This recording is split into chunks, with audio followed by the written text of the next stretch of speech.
കേരള യൂണിവേഴ്സിറ്റിയിൽ മുട്ട മേടിച്ച വളരെ ചുരുക്കം പറഞ്ഞ ഒരാളായിരിക്കും ഞാൻ. നല്ലവണ്ണം മാർക്കറ്റ് ചെയ്യുമെന്നും ബ്രാൻഡ് ചെയ്യുമെന്നും എനിക്ക് തന്നെ വിശ്വാസം വന്ന ഏറ്റവും വലിയ തെളിവായിരുന്നു എൻ്റെ വിവാഹം. ആദ്യം എന്ന് പറഞ്ഞാൽ പരാജയപ്പെടാൻ പേടിക്കരുത്. ഒരു ലാർജ് ഡ്രീം വെക്കുക, അതിന് മൈൽ സ്റ്റോൺസ് വെക്കുക, ചെറിയതായിട്ട് സ്റ്റാർട്ട് ചെയ്യുക. ഇന്നലെ നീ ചെയ്തിരുന്ന അതേ മെട്രിക്സ് ഇന്നും കണ്ടിന്യൂ ചെയ്യുകയാണെങ്കിൽ നീ ഗ്രോ ആയിട്ടില്ല. ഫൗണ്ടർ ആകുന്നതിന് മുമ്പേ ഉള്ള ആ ഉറക്കം ഫൗണ്ടർ ആയി കഴിഞ്ഞിട്ട് കിട്ടൂല. ഈ ഫണ്ട് എടുക്കാൻ പോണ മീറ്റിങ്ങുകൾ എനിക്ക് ഏറ്റവും വലിയ പേടി എന്താണെന്നറിയോ? ഫണ്ട് എടുക്കാൻ പോണ മീറ്റിങ്ങുകളിൽ ഇപ്പം ഞാൻ നിങ്ങളോട് സംസാരിച്ചപ്പോഴും എനിക്ക് ഈ കമ്മ്യൂണിക്കേഷൻ്റെ പ്രശ്നം, ഇംഗ്ലീഷ് കമ്മ്യൂണിക്കേഷൻ്റെ പ്രശ്നം അല്ലാതെ കണ്ടത്. അപ്പോൾ അതുകൊണ്ട് തന്നെ ഈ പിച്ച് ചെയ്യാൻ പോവുക, പ്രോപ്പറായിട്ട് പ്രസൻറ്റ് ചെയ്യാൻ പോകുക, പ്രോപ്പറായിട്ട് മീറ്റിംഗ് അറ്റൻഡ് ചെയ്യുക, അയ്യന്മാർ ചോദിക്കുന്നത് എന്താണെന്ന് പോലെ ചിലപ്പോൾ മനസ്സിലാവാണ്ട അവസ്ഥ ഉണ്ടാവുക. ഈ പേടി നല്ലതായിട്ടുണ്ടായിരുന്നു. അതുകൊണ്ട് തന്നെയാണ് ഞാൻ നല്ല പ്രൊഫഷണൽ പിച്ചിലൊന്നും പോകാണ്ടിരുന്നത്. കാര്യം അത് തന്നെയാണ്. അപ്പം ഇത് മിക്കവാറും ഒരുപാട് ഫൗണ്ടേഴ്സ് ഫേസ് ചെയ്യണ, സ്റ്റാർട്ട് ചെയ്യണ ഫൗണ്ടേഴ്സ് ഫേസ് ചെയ്യുന്ന ഇഷ്യൂ തന്നെ ആയിരിക്കും. നിങ്ങൾക്ക് എനിക്ക് തോന്നുന്നത് അങ്ങനത്തെ ഒരു അഡ്വാൻറ്റേജ് വർക്ക് ചെയ്തതിൻ്റെ പേരിൽ കിട്ടിയെന്ന് തോന്നുന്നുണ്ട്, കമ്മ്യൂണിക്കേഷൻ. അപ്പോൾ ആ സ്റ്റാർട്ടിങ്ങിനെ കുറിച്ച്, അതായത് പഠിച്ചതൊക്കെ, ഡിഗ്രി എവിടെ പഠിച്ചത്? Degree Christian college Chengannur. എന്താ BBA? അല്ല, BSc. ഓക്കെ. അത് കഴിഞ്ഞിട്ട് PG MG യൂണിവേഴ്സിറ്റിയിൽ. അത് കഴിഞ്ഞപ്പോൾ തന്നെ ചെയ്തു. അത് ഏത് ഇയറിലത്? 2006-07 ടൈമിൽ PG കഴിഞ്ഞു. PG കഴിഞ്ഞു. ഓ, 7 PG കഴിഞ്ഞു. ഓ, അത് ശരി. ഇപ്പം എത്ര വയസ്സായി? 40. കണ്ടാ തോന്നില്ല.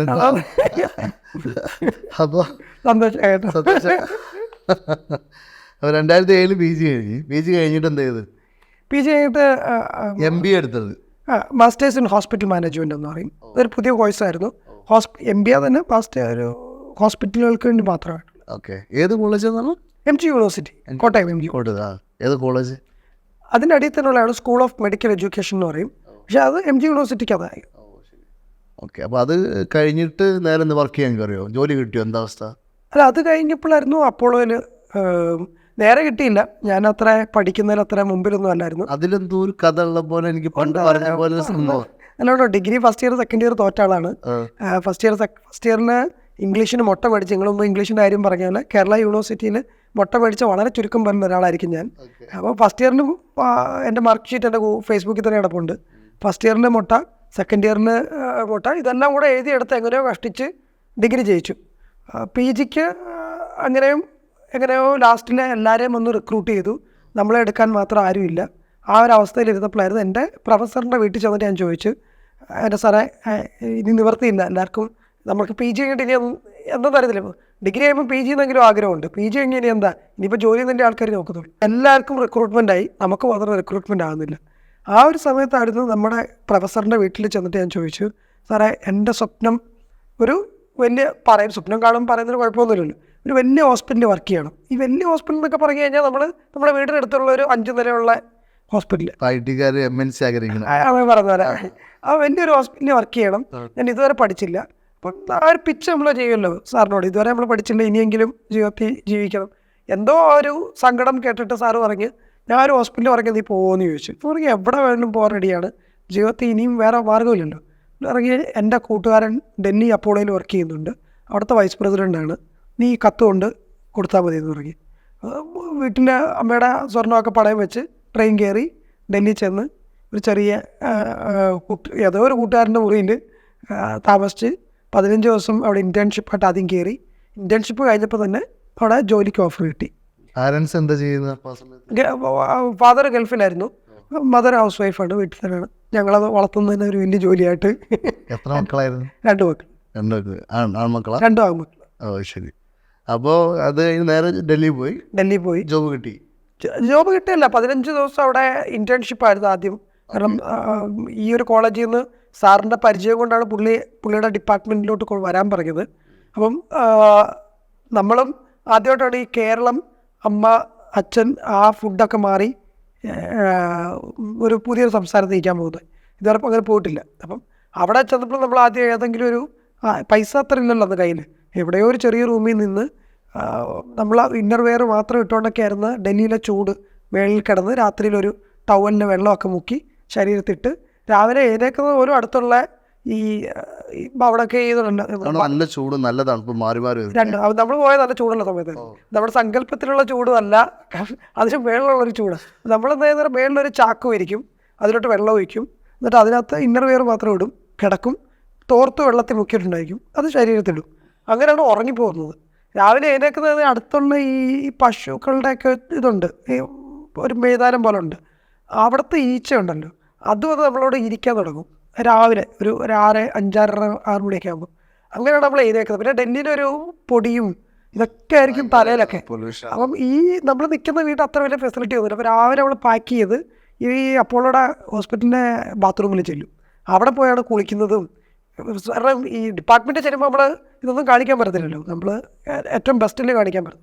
അങ്ങനെയാണ് 15 ദിവസം അവിടെ ഇൻറ്റേൺഷിപ്പ് ചെയ്ത് 15ാമത്തെ ദിവസം എങ്ങനെയോ പുള്ളിക്ക് ഓക്കെ ഇവൻ കുഴപ്പമില്ല എന്ന് മനസ്സിലായി ജോലിയുടെ ഓഫർ തന്നത്. ഈ ജോലിയുടെ ഓഫർ തന്നിട്ട് നമ്മുടെ ഇൻവെസ്റ്റ്മെൻറ്റ് കാര്യം പറയുക. ആ സമയത്ത് ഡൽഹിയിലൊക്കെ എന്ന് പറയുമ്പോൾ ഹിന്ദി അറിയോ ഇംഗ്ലീഷ് അറിയോ ലാംഗ്വേജ് എന്തായിരുന്നു അവസ്ഥ? എനിക്ക് മലയാളം മാത്രമേ അറിയത്തുള്ളൂ.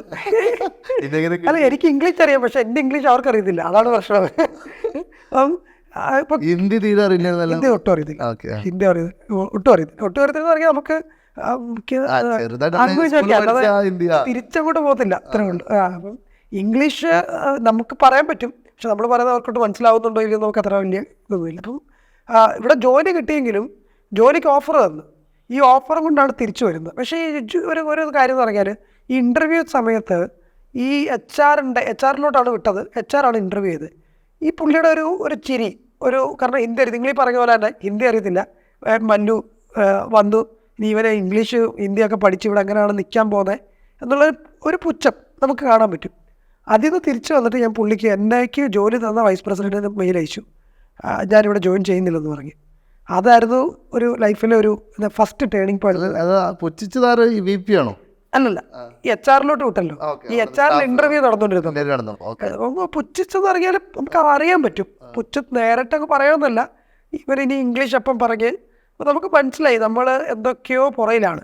അപ്പം ഇപ്പം നമുക്ക് അപ്പോളേ വരെ വരുന്ന ഒരു പേടിയൊക്കെ മാറിയല്ലോ. അപ്പം എപ്പോഴും ഉണ്ടല്ലോ, നമ്മൾ ഒന്ന് വലിച്ചു കഴിഞ്ഞാൽ അവിടെ എത്തിക്കഴിഞ്ഞാൽ പിന്നെ തിരിച്ച് നമ്മൾ ചിന്തിക്കത്തില്ല. നമ്മളവിടെ കണ്ടല്ലോ, നമ്മൾ അപ്പോളോ കണ്ടു, 15 ദിവസം നിന്നു, അവിടെ ക്രാക്ക് ചെയ്യാൻ പറ്റുന്ന ആ ഒരു ഇൻ്റർവ്യൂ വരെ എത്തി. അപ്പോൾ ആ ഒരു ധൈര്യം നമ്മുടെ മനസ്സിലുണ്ട്. അപ്പോൾ എന്താ ഇനി ഇല്ലാത്ത, നമുക്ക് കമ്മ്യൂണിക്കേറ്റ് ചെയ്യുന്നില്ല. അങ്ങനെ നേരെ തിരിച്ചു വന്ന് കോട്ടയത്ത് വന്ന് ദർശന അക്കാഡമി എന്ന് പറഞ്ഞ അടുത്ത് പോയി ഇംഗ്ലീഷിന് മാത്രം ജോയിൻ ചെയ്ത്, സ്പോക്കൺ ഇംഗ്ലീഷിന്. ഞാൻ അവിടെ നോക്കുന്ന എല്ലാവരും MBA കഴിഞ്ഞിട്ട് ഒരുത്താൻ വന്നേക്കുന്നത് ജോലി കിട്ടിയിട്ട് ഇംഗ്ലീഷ് പഠിക്കാനായിട്ട്. അവിടുത്തെ സന്ദീപ് സാർ എന്ന് പറഞ്ഞ സാർ എപ്പോഴും പറയും, അവിടെ പഠിച്ചതിൽ വെച്ച്, ഇപ്പം ഫോൺ വെച്ചാലും പറയും, പഠിച്ചതിൽ വെച്ച് ഏറ്റവും കഷ്ടപ്പെട്ട് പഠിച്ച് ഇറങ്ങി അവിടുന്ന് ഇംഗ്ലീഷ് പഠിച്ചിട്ട് ഇറങ്ങി വന്ന്, സ്പോക്കൺ ഇംഗ്ലീഷ് പഠിച്ചിട്ട് ഇറങ്ങി വന്ന ഒരാളാണ് ഞാൻ. എന്നിട്ട് തിരിച്ച് ഇതേ സാറിന് മെയിൽ അയച്ച് 6 മാസം കഴിഞ്ഞിട്ട് മെയിൽ അയച്ച്. അപ്പോൾ നമ്മുടെ ഒരു കാര്യം ഇവിടെ എന്ന് പറഞ്ഞാൽ, എപ്പോഴും നമ്മുടെ ജീവിതത്തിൽ ഇങ്ങനെ ഒരു പ്ലാറ്റോ സ്റ്റേജ് വരും എപ്പോഴും. അത് ഫണ്ടിങ് എന്നായാലും ഏത് കാര്യത്തിൽ അത് 2 സിഗ്നലാണ് തരുന്നത്. ഒന്നെങ്കിൽ നിങ്ങൾ നിർത്തിയിട്ട് പൊക്കോളൂ, അല്ലെങ്കിൽ ഇത് നിങ്ങൾക്കൊരു ടാസ്ക്കാണ്, ഇത് ക്രോസ് ചെയ്താൽ ഇനി പുതിയൊരു ലോകമാണ് കിടക്കാൻ പോകുന്നത്. പക്ഷെ അവിടെയാണ് എല്ലാവരും വന്ന് നിൽക്കുന്നത്. അപ്പം അവിടെ വന്ന് ഇടിച്ച് നിൽക്കുവാണല്ലോ. അപ്പോൾ അവിടെ നിന്ന് ഇംഗ്ലീഷ് പാസ്സായി തിരിച്ചൊരു മെയിൽ അയച്ച്. ഇപ്പോഴത്തെ ഇംഗ്ലീഷ് ഇച്ചിരി കൂടെ നല്ലതായിരുന്നു മെയിലിൽ. ഞാനത് ആ മെയിലിനകത്ത് എഴുതുകയും ചെയ്തു എന്തുകൊണ്ടായിരുന്നു ഞാൻ വരാൻ ചെയ്യുന്നത്. എൻ്റെ ഇംഗ്ലീഷിനും എൻ്റെ ആ HR-നെ ഞാൻ അനുഭവിച്ചു ആ മെയിൽ ഇപ്പോഴും എൻ്റെ കയ്യിലുണ്ട്. അത് എഴുതി ഇതുകൊണ്ടായിരുന്നു ഞാൻ ജോയിൻ. ഇത് വായിച്ച ഈ പുള്ളിക്കാരൻ പറഞ്ഞു, തിരിച്ച് മെയിൽ എനിക്ക് വൈസ് പ്രസിഡന്റ് ചോദിച്ചു, I really appreciate the effort you are putting. ഇതിനുവേണ്ടി നിങ്ങൾ ഇട്ടൊരു എഫേർട്ട് എനിക്ക് ഭയങ്കര ഇഷ്ടപ്പെട്ടു. സോ ഇതിൻ്റെ അപ്പോളോയുടെ ഹെഡ് ക്വാർട്ടേഴ്സ് ചെന്നൈയിലാണ്. ഞാൻ ഈ ആഴ്ച ചെന്നൈയിലുണ്ട്, ഡൽഹി വരെ വരണ്ട, അവിടെ വരെ വരാൻ പറ്റുമെന്ന് ചോദിച്ചു. ഞാൻ പെട്ടെന്ന് തന്നെ ട്രെയിൻ എടുത്ത് ചെന്നൈ ചെന്നു. ചെന്നൈയിൽ ചെന്ന് പ്രത്യേകിച്ച് ഇൻ്റർവ്യൂ ഒന്നും ഇല്ലായിരുന്നു. ആദ്യത്തെ ദിവസം തന്നെ നമുക്ക് ജോലിയുടെ ഓഫർ കിട്ടി. അങ്ങനെ അപ്പോളോയിൽ ജോലി സ്റ്റാർട്ട് ചെയ്തു. എന്ത് ജോലി കിട്ടുന്നു? അവിടുത്തെ പർച്ചേസ് ഡിപ്പാർട്ട്മെൻ്റ് ഉണ്ട്. വലിയ ഹോസ്പിറ്റൽ ആകുമ്പോൾ അവിടെ ഡിപ്പാർട്ട്മെൻറ്റ്സ് ആണ്. അപ്പോൾ അവിടുത്തെ പർച്ചേസ് ഡിപ്പാർട്ട്മെൻറ്റ് ഒരു എക്സിക്യൂട്ടീവായിട്ട്. 2007 കഴിഞ്ഞു, 8 കയറുന്ന സമയത്ത്. എത്ര കാലം വർക്ക് ചെയ്ത്? അവിടെ ഒരു 10-12 വർഷത്തോളം വർക്ക് ചെയ്തു. ശരി, 10 ഒരു 8-9 വർഷത്തോളം വർക്ക് ചെയ്തു. അതിൻ്റെ ജോലിയുടെ ലാസ്റ്റ് ടൈം അല്ല, അപ്പോളോ മാത്രം 6 വർഷം. അത് കഴിഞ്ഞിട്ട് വേറൊരു ഹോസ്പിറ്റലിലോട്ട് മാറി, ഗ്ലോബൽ ഹോസ്പിറ്റലിൽ ഇറങ്ങി. ലാസ്റ്റ് ഏത് പോസ്റ്റിലെത്തി? ഞാൻ വൈസ് പ്രസിഡന്റ് പോസ്റ്റിലെത്തി. ഏത് ഹോസ്പിറ്റലിൽ? MGM ഹോസ്പിറ്റലിൽ നിന്ന് ഇറങ്ങി. നമ്മുടെ SP ബാലസുബ്രഹ്മണ്യൻ സാറൊക്കെ അവസാനം ചെന്നൈയിലെ ഏറ്റവും വലിയ ചെന്നൈയിലെ MGM ഇപ്പം വളരെ വലുതായിട്ട് ഗ്രോ ചെയ്ത് വരുന്നൊരു ഹോസ്പിറ്റലാണ്. അതിൻ്റെ വൈസ് പ്രസിഡന്റ്. നല്ലൊരു ശമ്പളത്തിൽ ഈ മുട്ട മേടിച്ച ആൾ ഈ ഒരു യാത്രയിൽ 10-15 വർഷം കൊണ്ട് നടത്തി. അങ്ങനെ അത് കഴിഞ്ഞിട്ടാണ് പിന്നെ നമ്മൾ അത് ലാസ്റ്റ് ഇറങ്ങാനുള്ള സിറ്റുവേഷൻ. അല്ല, ആ ഇറങ്ങുന്നതിന്റെ കൂടെ തന്നെ ആയിരുന്നു ചില കാര്യങ്ങളൊക്കെ ഓവർലാപ്പിംഗ് ആയിരുന്നു. കൂടെ തന്നെ ആയിരുന്നു ആ ടീയുടെ, കാരണം പെട്ടെന്ന് അങ്ങോട്ട് ഇറങ്ങിയില്ല. ടീ ആഗ്രഹം ഇപ്പൊ കയ്യിൽ പൈസ ഇവിടുന്ന് ശമ്പളം കിട്ടുന്നുണ്ടല്ലോ, ഇവിടുന്ന് പോയി അങ്ങനെയുള്ള 2 ലക്ഷം പോയാലും ഇപ്പൊ കുറച്ച് കാര്യങ്ങളൊക്കെ ഓവർലാപ്പിംഗ് ആയിരുന്നു. എത്ര പാക്കേജിന്റെ സമയത്ത് ആഹാ നല്ല പാക്കേജ് ഉണ്ടായിരുന്നു. അല്ല, ആ പാക്കേജ് ഒക്കെ ഇനി എന്ന് കിട്ടുമെന്ന് സ്വപ്നത്തിൽ പോലും നേരെ പറഞ്ഞില്ല. നല്ല ഷോ ഉണ്ട്, നല്ല ജീവിതം. ഒരു ഷോ, കാരണം ജീവിതത്തില് സ്വപ്നം കാണുന്നതിലൊക്കെ മേളിലാണ് ഇപ്പൊ ഇരിക്കുന്നത്. പാക്കേജും 80 കൺട്രിയിലോളം, അറ്റ്ലീസ്റ്റ് ഒരു 70-80 കൺട്രിയിലോളം ട്രാവൽ ചെയ്തു അവരുടെ ചെലവിൽ. അവരുടെ ചെലവിൽ ഓരോ രാജ്യത്ത് ഒരു 5-6 വട്ടം ട്രാവൽ ചെയ്ത്, അത് അവരുടെ ചെലവിൽ. 4 സ്റ്റാർ ഹോട്ടലും 5 സ്റ്റാർ ഹോട്ടലും. ഈ അടുത്തിടെ ഈ ഫൗണ്ടർ ആയ പിന്നെ 5 സ്റ്റാർ ഹോട്ടൽ കണ്ടിട്ടില്ല. ഞാൻ ഇപ്പൊ കാണാൻ തുടങ്ങി ചെറുതായിട്ട്. ഭാഗ്യം ഫൗണ്ടർ ആയ പിന്നെ 5 സ്റ്റാർ ഹോട്ടൽ കണ്ടിട്ടില്ല. ഞാൻ ജീവിതത്തിൽ വർക്ക് ചെയ്തപ്പോ കണ്ടിട്ടേ ഇല്ല, ഇപ്പോഴാണ് ഒന്ന് കാണാൻ തുടങ്ങിയത്. കണ്ടിട്ടില്ല വെച്ചാൽ ടീമിന് കൂടെ 1-2 പ്രാവശ്യമൊക്കെ പോകുന്നല്ലാണ്ട് നമുക്കായിട്ടൊരു ഫീൽഡ് പോയിട്ടില്ല. അപ്പം അവിടെ എത്തിക്കഴിഞ്ഞപ്പോ ഒരു ഇത് പറഞ്ഞാൽ അവിടെ വരെ നമുക്കൊരു ലക്ഷ്യം ഉണ്ടായിരുന്നു ജീവിതത്തിലെ, എന്താണോ മാക്സിമം അവിടെ എത്തണം. അവിടെ എത്തിയപ്പോൾ ഉണ്ടപ്പോൾ നമുക്ക് എനിക്കും കണ്ണടച്ചാൽ പോലും എന്താണ് ചെയ്യേണ്ടതെന്ന് എനിക്കറിയാം. 100 കോടിയോ ബിസിനസ്സോളം ചെയ്ത്, ഒരു വർഷം 100 കോടി ടാർഗറ്റ് വരെ എടുത്ത്. ഇനിയിപ്പോൾ എന്താണ് എക്സൈറ്റിങ്, നമുക്ക് നമ്മൾ ആ ഒരു പ്ലേറ്റോ സ്റ്റേജ് കാണുന്നില്ല. അപ്പം എന്തോ നമുക്ക് കണ്ണടച്ചാൽ പോലും ഇവിടെ ബിസിനസ് വരുത്താനറിയാം, ചെയ്യാനറിയാം. ഈ ഒരു ഇതിൽ നമുക്കൊരു എക്സൈറ്റ്മെന്റ് പോകുമല്ലോ. ഒന്നെങ്കിൽ അങ്ങനെ തന്നെ ഇരുന്ന് പൈസ ഉണ്ടാക്കുന്ന ഒരു മൂഡാണ്. മൈൻഡിന്റെ ഉള്ളില് ചലഞ്ചിങ് വരുന്നില്ല. അപ്പോഴാണ് എന്താണ് അടുത്ത ചലഞ്ചിങ് ഒരിതിലാണ് ഈ ചായക്കടയിലോട്ട് പോയത്. അവിടെ കാര്യം ചോദിച്ചോട്ടെ, ഇപ്പോ ലക്ഷങ്ങൾ സാലറി ഉണ്ടെന്ന് എനിക്ക് ഏകദേശം മനസ്സിലായി. അപ്പോൾ ലക്ഷങ്ങൾ സാലറി ഉണ്ടാകുമ്പോൾ കുറച്ച് ക്രെഡിറ്റ് കാർഡ് ഉണ്ടാവും, കുറച്ച് ലോണുകളൊക്കെ, വണ്ടി ലോൺ എന്തെങ്കിലും ഉണ്ടാവും, വീടിന്റെ ലോൺ. അതിനിടയ്ക്ക് വർക്ക് ചെയ്യണ സമയത്ത് ഓക്കെ. അപ്പോൾ ഇതെല്ലാം കൂടി ആയിട്ട് കുറച്ച് പൈസ ഇതുണ്ടാവും. പെട്ടെന്ന് വേറെ വേൾഡിലേക്ക് കിടക്കണത്, കയ്യിൽ 5 പൈസ വരാത്തൊരു സാധനത്തിലോട്ട്. ഇപ്പോൾ ഫണ്ട് എടുത്താൽ പോലും നമുക്ക് ഇനീഷ്യലി കുറഞ്ഞ സാലറി നമ്മൾ എടുക്കുള്ളൂ. ആസ് എ ഫൗണ്ടർ നമ്മൾ ഇപ്പം ഞാനൊന്ന് 30,000 എടുത്തു വന്നു തുടക്കത്തിൽ. ഞാൻ ഫണ്ട് റൈസ് ചെയ്തിട്ട് ഒരു 30,000 എടുത്തത്. അപ്പോൾ ആ സമയമുള്ള സിറ്റുവേഷൻ പ്രശ്നം എന്താ വെച്ചാൽ, നമ്മൾ അതുവരെ ലക്ഷങ്ങൾ സാലറി നമ്മൾ ദിഗിന് വരുമ്പോൾ നമുക്ക് ഉണ്ടാവുന്ന ക്രെഡിറ്റ് കാർഡ് ബില്ല് ഇതൊക്കെ മുടങ്ങും. ഞാൻ കണ്ടെന്ന് പറഞ്ഞാൽ എൻ്റെ എക്സ്പെൻസുകൾ കൂടുന്നുണ്ട്, ഇൻകം കുറയുന്നത് ഫൗണ്ടർ ആയ പിന്നെ. എക്സ്പെൻസുകളൊക്കെ ഒന്നിക്ക് ആ നിലയിൽ അല്ലെങ്കിൽ അതിന് മേലോട്ട് കൂടിയിട്ടുണ്ട്. ഇൻകം കുറഞ്ഞല്ലോ, കാരണം ഇൻകം ഒന്നെന്ന് പറഞ്ഞാൽ കല്യാണം കഴിച്ചു, ചായക്കട ഇതിൻ്റെ ഗ്ലോബൽ ഹോസ്പിറ്റലിൻ്റെ എൻഡ് ടൈമിലായിരുന്നു. അതിൻ്റെ ജനറൽ മാനേജർ ആ പൊസിഷനിലാണ് കല്യാണം ഈസി ഒന്നുമല്ല. 10 വർഷം സ്നേഹിച്ച് ആ പൊസിഷനിലൊക്കെ എത്തി. അതിനൊരു കഥ വേറെ ഉണ്ട്, അത് വേറെ ട്രാക്കിൽ നമുക്ക് പറയാം. കാരണം അവിടെ വരെ, കാരണം പഠിച്ച കുട്ടിയും അത് ആ ലെവലിലുള്ള അതാണ്. അത് പഠിച്ച കുട്ടിയും ഞാൻ പറയാം, ഒരു കാര്യം പറയാം. ഞാൻ നല്ലോണം മാർക്കറ്റ് ചെയ്യുമെന്നും ബ്രാൻഡ് ചെയ്യുമെന്നും എനിക്ക് തന്നെ വിശ്വാസം വന്ന ഏറ്റവും വലിയ തെളിവായിരുന്നു എൻ്റെ വിവാഹം. കാരണം എന്ന് പറഞ്ഞാൽ ഞാൻ മുട്ട മേടിച്ച് നിൽക്കുന്നു. എൻ്റെ wife degree first rank, M.Tech first rank, അതും ബിറ്റ്സ് പിലാനിൽ നിന്ന്, PhD IIT മദ്രാസിൽ നിന്ന്, പോസ്റ്റ് ഡോക്ക് കിങ്സ് കോളേജിൽ നിന്ന്, AI സയൻറ്റിസ്റ്റ്. ഒന്നിനും നമുക്ക് ഇപ്പം ഞാൻ പറഞ്ഞു വന്നത്, നമുക്ക് സ്വപ്നങ്ങൾ ഒരിക്കലും നമ്മളെ ലിമിറ്റ് ചെയ്യരുത്. ഈവൻ പ്രേമിക്കുവാണെങ്കിൽ പോലും സ്വപ്നം കാണുന്നതിന് എന്തിനാണ് ലിമിറ്റ് ചെയ്യുന്നത്? സ്വപ്നം കണ്ടോളൂ, എന്നിട്ട് അതിനുവേണ്ടി ട്രൈ ചെയ്താൽ പോരെ. അപ്പോൾ അങ്ങനെ ഇപ്പം പറഞ്ഞു വന്നത്, വൈഫുണ്ട്, കുടുംബമായി, എക്സ്പെൻസ് ഒരു ലെവലിൽ പോയിട്ട് ഇപ്പോൾ ചായക്കട തുടങ്ങി. വൈഫിനെ കൊണ്ടാണ് കാറ ഇരുത്തിയിട്ട് ഈ കോയമ്പേട് മാർക്കറ്റുണ്ട്, നമ്മളപ്പം പഠിച്ച് ഈ പഞ്ചാര എവിടെ നിന്നാണ് വില കുറയ്ക്ക് മേടിക്കണ്ടേ? വെളിയിൽ റീറ്റെയിലിൽ നിന്ന് മേടിക്കുമ്പം 25-30 രൂപ അന്നേരം നമ്മൾ ഈ പഞ്ചാരയ്ക്ക് വില കുറഞ്ഞ് മേടിക്കാമെന്ന് അറിയത്തില്ല. പക്ഷേ കോയമ്പേട് മാർക്കറ്റിൽ പോയി മേടിക്കുമ്പോൾ നമുക്ക് 12 രൂപയ്ക്ക് പഞ്ചാര കിട്ടും. ഓക്കെ, അപ്പം ഒരു കപ്പ് ചായക്ക് അത് പ്രോഫിറ്റ് കൂടിയല്ലോ. 23 രൂപയ്ക്ക് നിന്ന് അവിടെ 12 രൂപയ്ക്ക് പഞ്ചാര കിട്ടുന്നുണ്ടല്ലോ. വൈഫിനെ കൊണ്ട് അവിടെ വൈഫ് അന്നേരം വിചാരിക്കുന്നുണ്ട്, എന്ത് ഇവരെ ജനറൽ മാനേജറായിട്ട് ഇരിക്കുന്നത്, ലക്ഷങ്ങൾ സമ്പാദിക്കുന്നത്, കാർ എടുത്തുകൊണ്ട് പോവുക, ഡിക്കി നിറച്ച് ഡിസ്പോസിബിൾ ഗ്ലാസ്, തേയില, ഇതൊക്കെയാണ്. പക്ഷെ അതിനകത്തൊരു ഒരു ഒരു ഒരു ഒരു എന്താ ഒരു അതിൻ്റെ കറക്റ്റ് വേർഡ് എനിക്കറിയില്ല. നമുക്കൊരു ത്രില്ല് ഫീൽ ചെയ്യാൻ തുടങ്ങി. എന്തോ കുറേ കഷ്ടപ്പാട് ചെയ്യുന്നുണ്ടെങ്കിലും എന്തൊക്കെയോ ചെയ്യുന്നൊരു ഫീല്. അങ്ങനെ ആയിരുന്നു ചായക്കട വന്നത്. അപ്പോൾ തന്നെ ധൈര്യം കൂടുന്നുണ്ടല്ലോ, ഓരോ ദിവസവും നമ്മൾ ട്രൈ ചെയ്തു. പിന്നെ MGB വന്നു. MGB വന്നപ്പോഴത്തേന് ഈ ക്രെഡിറ്റ് കാർഡിൻ്റെ കാര്യം പറയുമ്പോൾ ആ എക്സ്പെൻസുകൾ അതുപോലെ തന്നെ ഇപ്പോൾ ഉണ്ട്.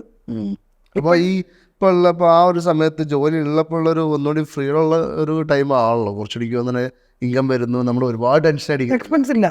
എക്സ്പെൻസ് ഇല്ല. ഇപ്പോഴത്തെ സ്റ്റൈൽ എന്ന് പറഞ്ഞു കഴിഞ്ഞാൽ ഒരുപാട് എക്സ്പെൻസ് ഉണ്ടാവും.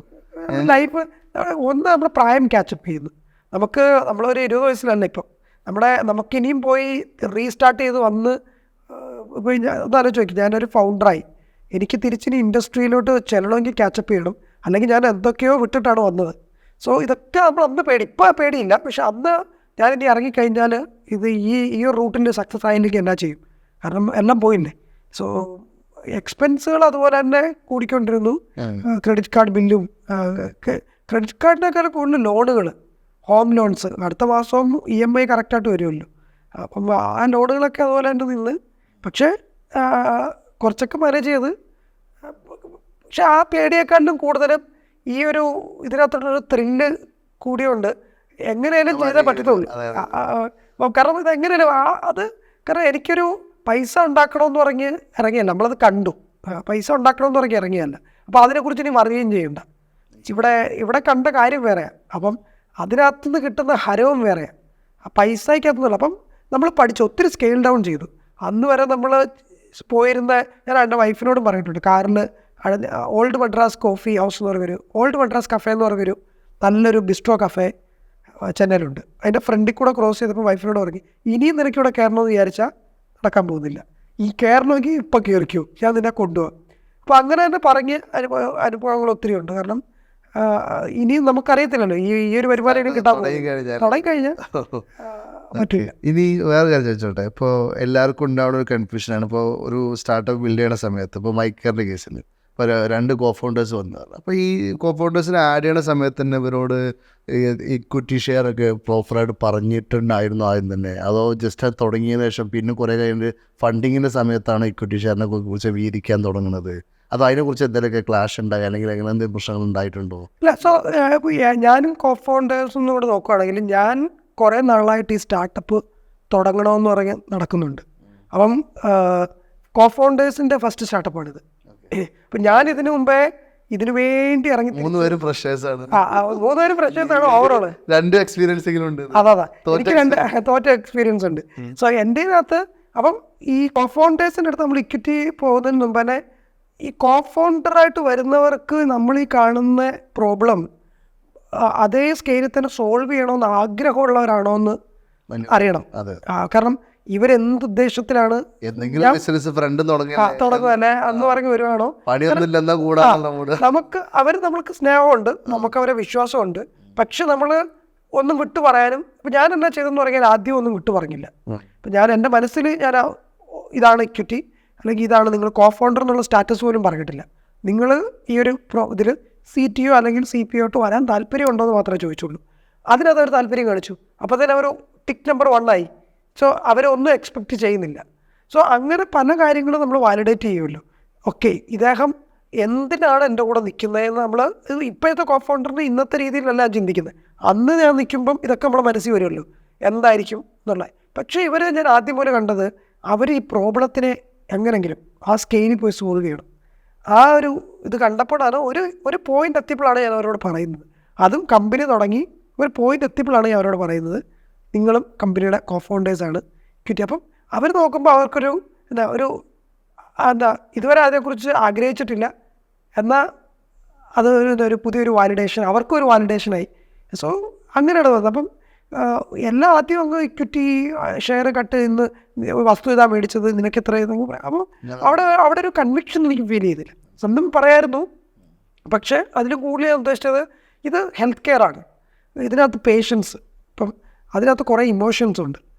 നിങ്ങൾക്കിത് എത്ര നാൾ നിങ്ങൾക്ക് ചിലപ്പോൾ ഇതൊരു വലിയ പ്രോബ്ലമാണ്. ഇന്ത്യയിലെ 150 കോടി 80 കോടിയുള്ള അല്ല 90 കോടി ആൾക്കാരിലോട്ട് എത്തുകയെന്ന് പറഞ്ഞാൽ ഇത് ചിലപ്പോൾ ഇന്നും ജനറേഷൻസ് എടുക്കുമായിരിക്കും ചിലപ്പോൾ സോൾവ് ചെയ്യാൻ. ഞാൻ ഇന്ന് തുടങ്ങുന്നു, ചിലപ്പം 10 വർഷം 20 വർഷം ചിലപ്പോൾ എൻ്റെ തലമുറകളായിരിക്കും ഇത് വലിയൊരു സ്കെയിലിൽ സോൾവ് ചെയ്യാൻ പോകുന്നത്.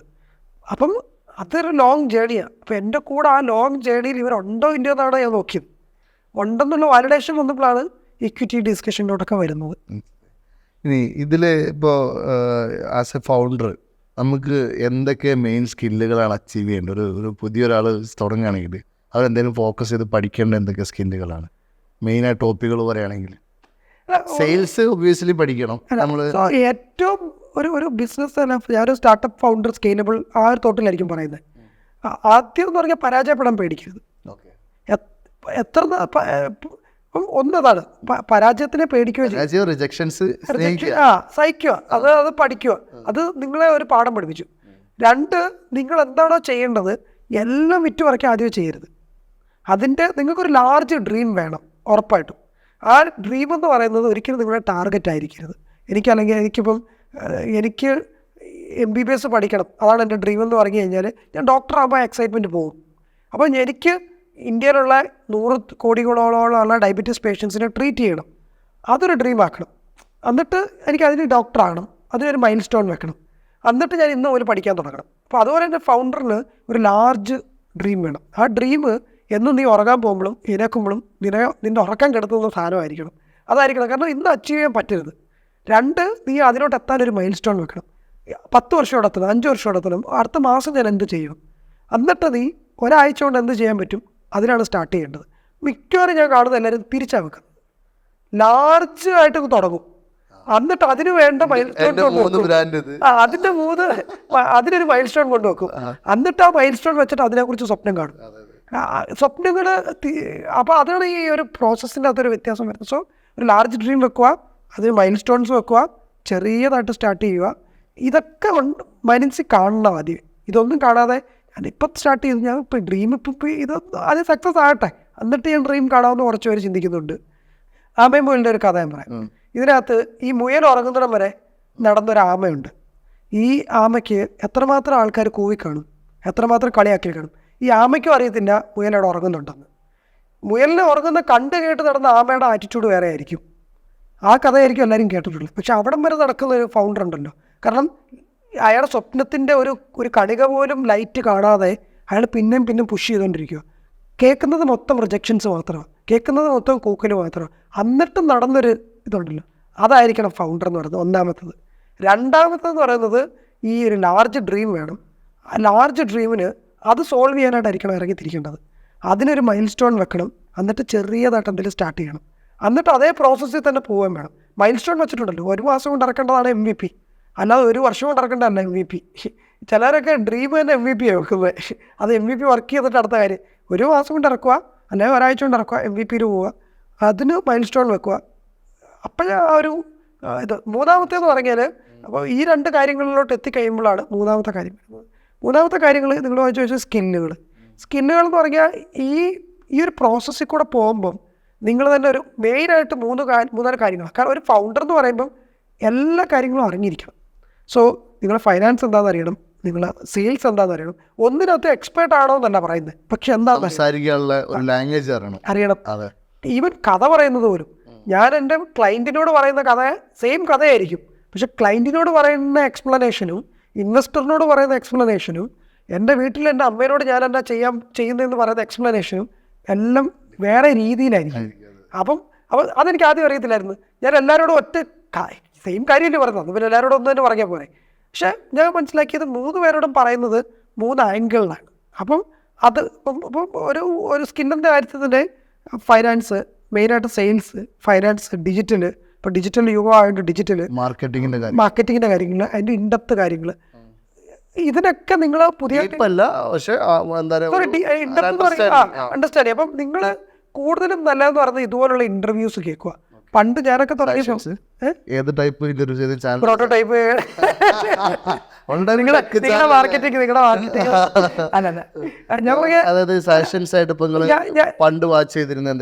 അപ്പൊ ഞാൻ എന്താ ചെയ്തെന്ന് പറഞ്ഞാൽ അഹങ്കാരം കൊണ്ട് പറയാനല്ല, ഞാൻ ചെയ്തതെന്ന് പറഞ്ഞാൽ ലോകത്തിലെ ഏറ്റവും എനിക്ക് അറിയാവുന്ന കമ്പനീസ് എടുത്ത് ഞാൻ ചെയ്തൊരു പ്രോസസ്സാണ് പറയുന്നത്. അപ്പോൾ ഊബർ അല്ലെങ്കിൽ ഓയോ ഇവരുടെ ഇന്നത്തെ കഥയല്ല ഞാൻ കേൾക്കുന്നത്. ഇന്നത്തെ കഥ കേട്ട് കഴിഞ്ഞാൽ അത് ഒത്തിരി ഫിൽട്ടറായി.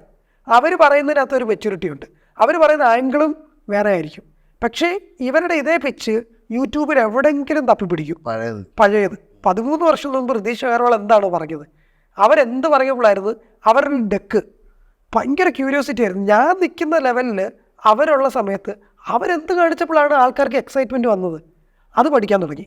അത് ഞാൻ ഊബറിൻ്റെ, ഓലയുടെ, ആമസോണിൻ്റെ, സ്റ്റീവ് ജോബ്സിൻ്റെ, ആപ്പിളിൻ്റെ, ഇതൊക്കെ എല്ലാത്തിൻ്റെയും അവരുടെ ആദ്യത്തെ ഇതുണ്ടല്ലോ അത് മനസ്സിലാക്കാൻ അവർ ആ ലെവലിലുണ്ടല്ലോ ഞാനും ഇപ്പോൾ നിൽക്കുന്നത്.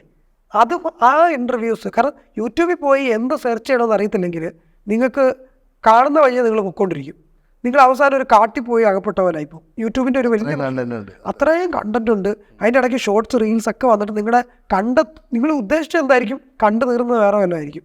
അതുകൊണ്ട് വളരെ സ്പെസിഫിക് ആയിരിക്കണം യൂട്യൂബ് തുറക്കുന്നതിന് മുമ്പ് തന്നെ നിങ്ങൾ എന്താണ് അന്വേഷിക്കാൻ പോകുന്നത്. അപ്പോൾ ഞാൻ പോയി അന്വേഷിക്കുന്നത് ഊബറിൻ്റെ ഫസ്റ്റ് പിച്ച്. അത് കുറേ അന്വേഷിച്ചാൽ കിട്ടും. പക്ഷെ അത് കിട്ടുമ്പോൾ അവൻ പറഞ്ഞൊരു എസൻസ്, അവൻ പറഞ്ഞൊരു ആംഗിള്. ഊബർ വളരെ സിമ്പിൾ പ്രോബ്ലം അല്ലായിരുന്നു. റോഡിൽ നിന്നു ക്യാബ് വരുന്നു, ഈ ക്യാബിനകത്ത് എന്താണ് റേറ്റ് എന്ന് അറിയത്തില്ല, ഈ ക്യാബ് എപ്പോൾ അവിടെ ചെല്ലുമെന്ന് അറിയത്തില്ല, അന്ന് യെല്ലോ ടാക്സികളാണ്, ഈ ക്യാബ് വിളിച്ച് ബുക്ക് ചെയ്താൽ എപ്പോൾ ഇവിടെ വരുമെന്ന് അറിയത്തില്ല. ഇതിന് എൻ്റെ ആപ്പ് 3 ക്ലിക്കിൽ നിങ്ങൾ പറയുന്നിടത്ത് വരും, പോകേണ്ടടുത്ത് പോകാം, ഇതാണ് പ്രൈസ്. എന്ത് സിമ്പിളായിട്ട് അവൻ പറഞ്ഞത്. അപ്പോൾ ഞാൻ മനസ്സിലാക്കിയൊരു കാര്യമുണ്ട്, ഈ സ്റ്റോറി എന്ന് പറയുന്നത് അത്ര കോംപ്ലക്സ് കാര്യമൊന്നുമല്ല. ഏറ്റവും ചെറുതായിട്ട് നിങ്ങളുടെ പ്രോബ്ലം ഏറ്റവും മറ്റുള്ളൊരാൾക്ക് മനസ്സിലാക്കുന്ന പോലെ പറഞ്ഞു കൊടുക്കുക. അപ്പോൾ അത് സ്കില്ല്. അപ്പോൾ ഞാൻ പറയുന്നത് യൂട്യൂബിൽ പോയി ഇന്ന കാര്യങ്ങൾ വേറെ ഏതെങ്കിലും ചാനലുകൾ സജസ്റ്റ് ചെയ്യുന്നുണ്ട്? ഇല്ല, ഒരു ചാനലായിട്ട് ഞാൻ ഒരു കണ്ടന്റും വൈസിയുടെ ഒരു ചാനൽ എനിക്ക് ഉണ്ട്. വൈസി സ്റ്റാർട്ടപ്പ് സ്കൂളുണ്ട്. ഞാൻ ഒരു കാര്യം പറയാം, ഈ ബുക്ക് വായിക്കുമ്പോൾ ഉള്ളൊരു കാര്യം പോലെ, അതായത് നമുക്ക് വായിക്കാറുണ്ടായിരുന്നോ? ബുക്ക് നമുക്ക് ഭയങ്കര അലർജിയാണ്. അതെ, നമ്മൾ യൂട്യൂബ് ആ കൂടുതലും കണ്ടിരിക്കുന്നത്, ലിസൺ ചെയ്യാന്ന് പറയാം. കാരണം നമുക്ക് മനസ്സിലാകുന്നില്ല. ബുക്ക് ഞാനിപ്പം ഒരു 10ാമത്തെ പേജ് വരുമ്പോൾ 1ാമത്തെ പേജിൽ എന്താന്ന് ഞാൻ മറന്നു പോകും. അപ്പം ചിലവർ ഈ വലിയ ഇത് ഫൗണ്ടർ ആയെന്ന് കാണിക്കാൻ വേണ്ടി ചിലപ്പം ബുക്കുകളൊക്കെ വായിക്കുന്നവരൊക്കെ മറ്റേ ഇവിടെ പോയിട്ട് കഫേ കോഫിയുടെ അല്ലെങ്കിൽ സ്റ്റാർബക്സിലോ പോയിട്ട് ഇരുന്ന് ബുക്ക് ഇരുന്ന് എൻ്റെ സങ്കല്പത്തിലെ ഫൗണ്ടറും ഞാൻ ജീവിക്കുന്ന ഫൗണ്ടറുമായിട്ട് ഭയങ്കര വ്യത്യാസമുണ്ട് കേട്ടോ. അതുപോലെയാണ്. അപ്പം ബുക്ക് വായിക്കുക എന്നുള്ള, അപ്പം യൂട്യൂബിൽ പോവുക, കണ്ടന്റ് നോക്കുക. അപ്പോൾ ഒരു കണ്ടന്റ് ഞാൻ കേൾക്കത്തില്ല.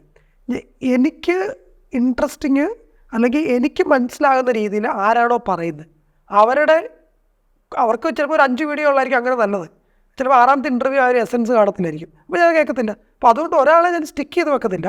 എനിക്കെന്താണോ കാണേണ്ടത് അത് ഏറ്റവും നല്ലതായിട്ട് എനിക്ക് മനസ്സിലാക്കി തരുന്നത്. അപ്പോൾ എനിക്കിപ്പം ഡിജിറ്റലിനെ കുറിച്ച് അറിയണ്ടേ, അല്ലെങ്കിൽ യൂസർ ഗ്രോത്ത് എങ്ങനെയാണെന്ന് അറിയേണ്ടത്, അല്ലെങ്കിൽ ഫൈനാൻസ് എങ്ങനെ കാണണമെന്ന്. അപ്പം വലിയൊരു ഫൈനാൻസ് എക്സ്പേർട്ട് ഗുരു പറയുന്നതൊന്നും ഞാൻ കേൾക്കത്തില്ല. അത് സിമ്പിളായിട്ട് ആരാണോ പറഞ്ഞു തരുന്നത്. അപ്പോൾ എനിക്കെന്താണ്, അപ്പം നമ്മളാണ് അത് ഡിഫൈൻ ചെയ്യേണ്ടത്. അപ്പോൾ അങ്ങനെയാണ് ഞാൻ യൂട്യൂബിൽ പോയി കണ്ടന്റുകൾ, സ്കില്ലുകൾ അക്വയർ ചെയ്തുകൊണ്ടിരുന്നത്. അങ്ങനെ ഞാൻ മുമ്പ് പറഞ്ഞേ, ഇൻഡസ്ട്രിയും ആൾക്കാരും നമ്മളെ നോക്കുന്ന, അവർക്ക് ഇൻവെസ്റ്റ് ചെയ്യേണ്ട കമ്പനീസിന് നോക്കുന്ന കുറേ കാര്യങ്ങളുണ്ട്. അവരതിൽ നിന്ന് താഴെ വരാൻ പോകുന്നില്ല. നിങ്ങൾ ആ ലെവലിലോട്ട് എത്തുകയെന്നല്ലാതെ വേറെ ഒരു ഓപ്ഷൻ ഇല്ല.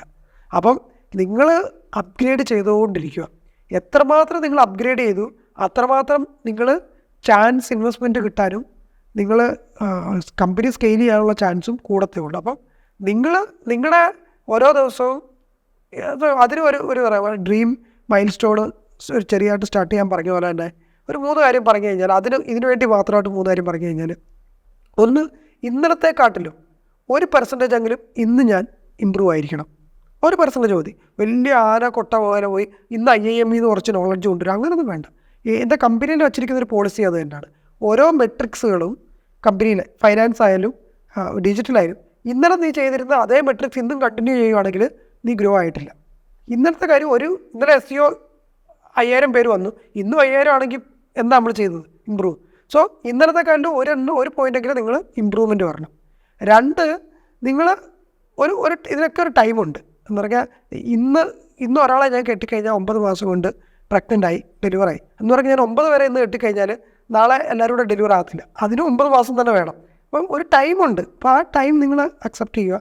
സ്കില്ല് ഇന്ന് പഠിക്കണമെന്ന്, ഇന്നെല്ലാം കൂടെ ഞാൻ അരച്ച് ഒളിക്കുന്ന പറഞ്ഞാൽ യൂട്യൂബിലോട്ട് ചെന്നിട്ട് എല്ലാം കൂടെ ഞാൻ പഠിച്ച് വലിയ ആളാണ്, സ്ലോലി ഗ്രോ ചെയ്യുക. അപ്പോൾ ഇതൊക്കെ ആ ഒരു ലക്ഷ്യം മതി. അപ്പോൾ ഇതൊക്കെ അതിലോട്ട് ഇങ്ങനെ പൊയ്ക്കൊണ്ടിരിക്കും. അപ്പം ഇന്നലത്തെക്കാട്ടിലും ഒന്ന് ഇമ്പ്രൂവ് ചെയ്യുക. ടൈം എടുക്കുമായിരിക്കും, പക്ഷെ അത് നിങ്ങൾ ഇതൊക്കെ സ്ലോലി എല്ലാ ദിവസവും കളയാതെ. ഇന്ന് ഒരു ഫൗണ്ടറായിട്ട് ഇരിക്കുമ്പോൾ എനിക്ക് ഏറ്റവും കൂടുതൽ സ്ട്രഗിൾ ചെയ്യുന്ന ഒറ്റ കാര്യം എന്ന് പറയുന്നത് ടൈമാണ്. 24 മണിക്കൂറോ ഇതൊന്നും പോരാ. ഇപ്പോഴും ഞാൻ നിൽക്കുമ്പം ഞാൻ എന്തൊക്കെയോ ഇന്നലെ വരെ ചെയ്ത കാര്യങ്ങളൊന്നും ഒരു അർത്ഥവും ഇല്ല. ഇന്നാണ് ഞാൻ പുതിയതായിട്ട് പല കാര്യങ്ങളും കാണുന്നത് തന്നെ. അപ്പം ഈ കടലിൻ്റെ മുമ്പിൽ നമ്മളിങ്ങനെ പകച്ചു നിൽക്കുന്ന ഒരു രീതി നിൽക്കും, ഒത്തിരി കാര്യങ്ങൾ ചെയ്യാനുണ്ടെന്നല്ല. സോ ഇപ്പോൾ ഫൗണ്ടർ ഒരു യാത്രയിലാണ്, ഒരു യാത്ര അന്വേഷണം. അത് ആ തീ എപ്പോൾ കെടുന്നു അപ്പോൾ അവൻ ഫൗണ്ടറിൻ്റെ ജേണിയിൽ നിന്ന് മാറിയിട്ട് അവൻ പോകുന്നത് വേറൊരു ജേണിയിൽ, അല്ലെങ്കിൽ പൈസ ഉണ്ടാക്കുന്ന ജേണിയിൽ, വേറെ എന്തെങ്കിലും ഒരു ജേണിയിലായിരിക്കും പോകുന്നത്. ഈ ഒരു തീ അടയാതെ സൂക്ഷിക്കേണ്ടതല്ല, തീ ഉണ്ടെങ്കിൽ എനിക്ക് തോന്നുന്നു ഒട്ടുമിക്ക ഫൗണ്ടേഴ്സും ആ ഒരു ഇതിൽ പൊക്കോണ്ടിരിക്കും. ഓക്കെ, ഇതിൽ മിസ്റ്റേക്ക് വരുത്തുന്ന കാര്യം പറഞ്ഞു. ഇപ്പോൾ നമുക്ക് ഒരുപാട് മിസ്റ്റേക്ക് ഉണ്ട്. ഇപ്പോൾ സ്റ്റാർട്ടപ്പ് ജേണിയിൽ ഇപ്പം നമ്മളിപ്പോൾ നേരത്തെ പറഞ്ഞ പോലെ തന്നെ ആദ്യം പിച്ച് ചെയ്തല്ല ഇപ്പോൾ പിച്ച് ചെയ്യണം കാര്യം എന്ന് പറഞ്ഞു. ഇപ്പോൾ ഫൗണ്ടർ ജേണി പറഞ്ഞ പോലെ ആദ്യം പിച്ച് ചെയ്ത കാര്യമില്ല ഇപ്പോൾ പിച്ച് ചെയ്യണമെന്ന് പറഞ്ഞു. അപ്പോൾ അതുപോലെ ഇപ്പോൾ റീസെൻ്റ്ലി ഒരു നിങ്ങളെ ഇതിൽ പറ്റിയൊരു മിസ്റ്റേക്ക്, അതായത് ഇപ്പോൾ നിങ്ങൾ എക്സ്പെക്റ്റ് ചെയ്തു ഇന്ന രീതിയിലാവും കസ്റ്റമറോ അല്ലെങ്കിൽ ഹോസ്പിറ്റലിൽ ബിഹേവ് ചെയ്യുക എന്നുള്ളത്, നിങ്ങളൊരു പുതിയ കാര്യം ഇറക്കി, പക്ഷെ അത് റിയലിന് നേരെ ഓപ്പോസിറ്റ് റെസ്പോൺസ് വരും, അത് തിരുത്തേണ്ടി വന്നു. അങ്ങനത്തെ ഒരു സിറ്റുവേഷൻ എന്തെങ്കിലും എക്സ്പ്ലെയിൻ ചെയ്യാം? ഒത്തിരി കാര്യങ്ങൾ ഇങ്ങനെ ഒരു സംഭവം നമുക്ക് ഉണ്ടായിക്കൊണ്ടേയിരിക്കും. അതിൽ ഏതൊരു ഒരു എക്സാമ്പിൾ? ഒരു സ്റ്റാർട്ടപ്പ് നിങ്ങൾ വെളിയിൽ കാണുന്ന ഒരു ഫൗണ്ടറിൻ്റെ ഇൻ്റർവ്യൂവോ അല്ലെങ്കിൽ ആ ഒരു സക്സസിൻ്റെ കുറച്ച് ന്യൂസുകൾ നമ്മൾ വെളിയിൽ വരുന്ന കുറച്ച് ന്യൂസുകൾ മാത്രമേ അറിയത്തുള്ളൂ. പക്ഷെ ഒട്ടുമിക്ക കാര്യങ്ങളും ഫെയിലിയറാണ് കമ്പനിക്കകത്ത് തന്നെ നടന്നുകൊണ്ടിരിക്കുന്നത്. അതാരും അറിയുന്നില്ല. കാരണം അതാരും നമ്മൾ ഒരു PR ആയിട്ട് റിലീസ് ചെയ്യത്തില്ലല്ലോ. ഞങ്ങൾ ഇന്നലെ 10 തെറ്റ് ചെയ്തു, നമ്മുടെ സക്സസ് മാത്രമേ നമ്മൾ റിലീസ് ചെയ്യത്തുള്ളൂ. സോ എന്ന് പറഞ്ഞാൽ ഇപ്പോൾ ഒരു എക്സാമ്പിൾ ഞങ്ങൾക്ക് മനസ്സിലായി, ഞങ്ങൾക്ക് ഒരു 1000 സർജറി എൻക്വയറി ലീഡ് വരുന്നുണ്ട്. അപ്പം ഞങ്ങൾക്കൊരു 10 സെയിൽസ് ടീം ഉണ്ടെന്ന് വിചാരിച്ചു, അല്ലെങ്കിൽ 10 മെഡിക്കൽ കൗൺസിലേഴ്സ് ഉണ്ട്. അപ്പോൾ ഈ 10 പേര് ഈ 1000 എൻക്വയറി വരുന്നുണ്ടെങ്കിൽ അതിനകത്ത് എപ്പോഴും ഒരു 30% ജങ്കായിട്ടുള്ള ലീഡ്സുകളായിരിക്കും. കാരണം ചുമ്മാ ഫോൺ കളിച്ചുകൊണ്ടിരുന്നപ്പോൾ കൊച്ചുകളിട്ട ലീഡുകളും ഒക്കെ ആയിരിക്കും. അപ്പം ഇതും ഈ 1000-ൽ നിന്ന് ഈ വേണ്ട ഒരു 40% ആൾക്കാരെ കണ്ടുപിടിക്കണമെങ്കിൽ ഈ 1000 കോളും വിളിച്ചാൽ പറ്റത്തുള്ളൂ, അല്ലാതെ ഈ 40%. അപ്പോൾ ഈ നമ്മുടെ ഈ ഹൈ സാലറി കൊടുത്തിട്ടുള്ള ഇരിക്കുന്ന സ്റ്റാഫുകൾ, മെഡിക്കൽ കൗൺസിലേഴ്സ് 1000 കോള് വിളിച്ചാലായിരിക്കും അറിയുന്നത് 60 എണ്ണം ഏതായിരുന്നു 40 എണ്ണം ഏതായിരുന്നു നല്ലത്, 60 എണ്ണം വേണ്ടാത്ത. അപ്പം നമ്മൾ വിചാരിച്ചു ഓക്കെ ഇതിനൊരു പ്രീ സെയിൽസ് ടീം വെക്കാം, എല്ലാ ലീഡും അവിടെ വരിക. ആ സെയിൽ ടീമിന് വലിയ സാലറിയിൽ എടുക്കാതെ ഒരു പ്രീ സെയിൽസ്, അവരുടെ ആകെ ജോലി വിളിക്കുക, നിങ്ങളിങ്ങനെ ഒരു ലീഡ് ഇട്ടോ എന്ന് ചോദിക്കുക, ഈ ലീഡ് ഇട്ടെങ്കിൽ നിങ്ങൾ സർജറി നോക്കുന്നോ, ഒരു 5-6 ക്വസ്റ്റ്യൻ ഉണ്ട് വാലിഡേറ്റ് ചെയ്യാനായിട്ട്. ആ വാലിഡേറ്റ് എണ്ണം വന്ന് ടിക്കായെങ്കിൽ ഓട്ടോമാറ്റിക്കലി സിസ്റ്റം ആ ലീഡ് മെയിൻ സെയിൽസിലോട്ട് അലോക്കേറ്റ് ചെയ്യും. ആ ആൾ പിച്ച് ചെയ്യേണ്ട ഒരു ലെവൽ വരെ ഉണ്ട്, അത് കഴിഞ്ഞിട്ടായിരിക്കും അടുത്തതിലോട്ട് അലോക്കേറ്റ്. അപ്പം ഒരു ഫണലിൽ കൂടാണ് ഇത് പോകുന്നത് ഇപ്പം. അപ്പം അത് ഞാൻ ഇപ്പോൾ പറഞ്ഞു കേട്ടപ്പം ഒരു സെൻസിബിൾ ആണല്ലോ. ഈ പറഞ്ഞ കാര്യം ഞങ്ങൾ ഇംപ്ലിമെൻറ്റ് ചെയ്തപ്പോൾ ഇതിൻ്റെ നേരെ ഓപ്പോസിറ്റ് റിയാക്ഷനാണ്. കാരണം സർജറി ആണല്ലോ എല്ലാവരും നോക്കുന്നത്. സർജറി നോക്കുന്നതുകൊണ്ട് ഈ 40 പേരിൽ ആരാന്നറിയത്തില്ല. ഈ വിളിക്കുന്ന 40 പേര് ഈ പ്രീ സെയിൽസിൽ വന്നിട്ടുണ്ടല്ലോ. ഈ പ്രീ സെയിൽസിന് പക്ഷേ ആ 40 പേര് ഉദ്ദേശിച്ചത് സീരിയസ് ആയിട്ട് സംസാരിക്കാനായിരുന്നു. എന്നോട് പിച്ച് ചെയ്യുന്ന ആൾ സർജറിയെക്കുറിച്ച് സംസാരിക്കുന്നത്. അയാൾ എടുക്കുന്ന ആദ്യത്തെ കോള് തന്നെ എന്നോട് കുറേ സംസാരിക്കണം, എൻ്റെ കാര്യം ഞാൻ എൻ്റെ ബിസിയിൽ നടക്കുക, എൻ്റെ ലോകത്ത് നടക്കുക. ഞാൻ നിങ്ങളുടെ കോൾ എടുത്തത് തന്നെ ഞാൻ നിങ്ങളോട് അതൊരു ഔദാര്യമാണ്. ഇനി നിങ്ങൾ എന്നോട് സംസാരിക്കാൻ ഒരു സമയം തന്നു, അത് രണ്ടാമത്തെ ഔദാര്യം. ഇതിൻ്റെ ഇടയ്ക്കാണ് നമ്മുടെ കാര്യങ്ങൾ പറയേണ്ടത്, എങ്ങനെയാണ് നിങ്ങളെ ഹെൽപ്പ് ചെയ്യാൻ പോകുന്നതെന്ന് പറയേണ്ടത്. അപ്പോൾ ഈ 40% കൺവെർഷനും 60% കണ്ടുപിടിക്കാൻ പറ്റി. പക്ഷേ ഈ 40% ആൾക്കാർ ഉള്ളത് അവർ അൺഹാപ്പി ആകാൻ തുടങ്ങി. കാരണം അവർക്ക് കിട്ടേണ്ടത് കിട്ടുന്നില്ല. അപ്പം നമ്മൾ പറഞ്ഞു കേട്ടപ്പോൾ ഇത് കറക്റ്റാണ്. നമ്മൾ ലോജിക്കലി സെൻസിബിളി ഒക്കെ വെച്ച് ആളിനെ വരെ എടുത്തു, ടെക്കും ബിൽഡ് ചെയ്തു, അതിന് പ്ലാറ്റ്ഫോമും ഉണ്ടാക്കി, പ്രീ സെയിൽസ് ടീം അനൗൺസ് ചെയ്തു, ലീഡും ഫ്ലോ ചെയ്യാൻ തുടങ്ങി.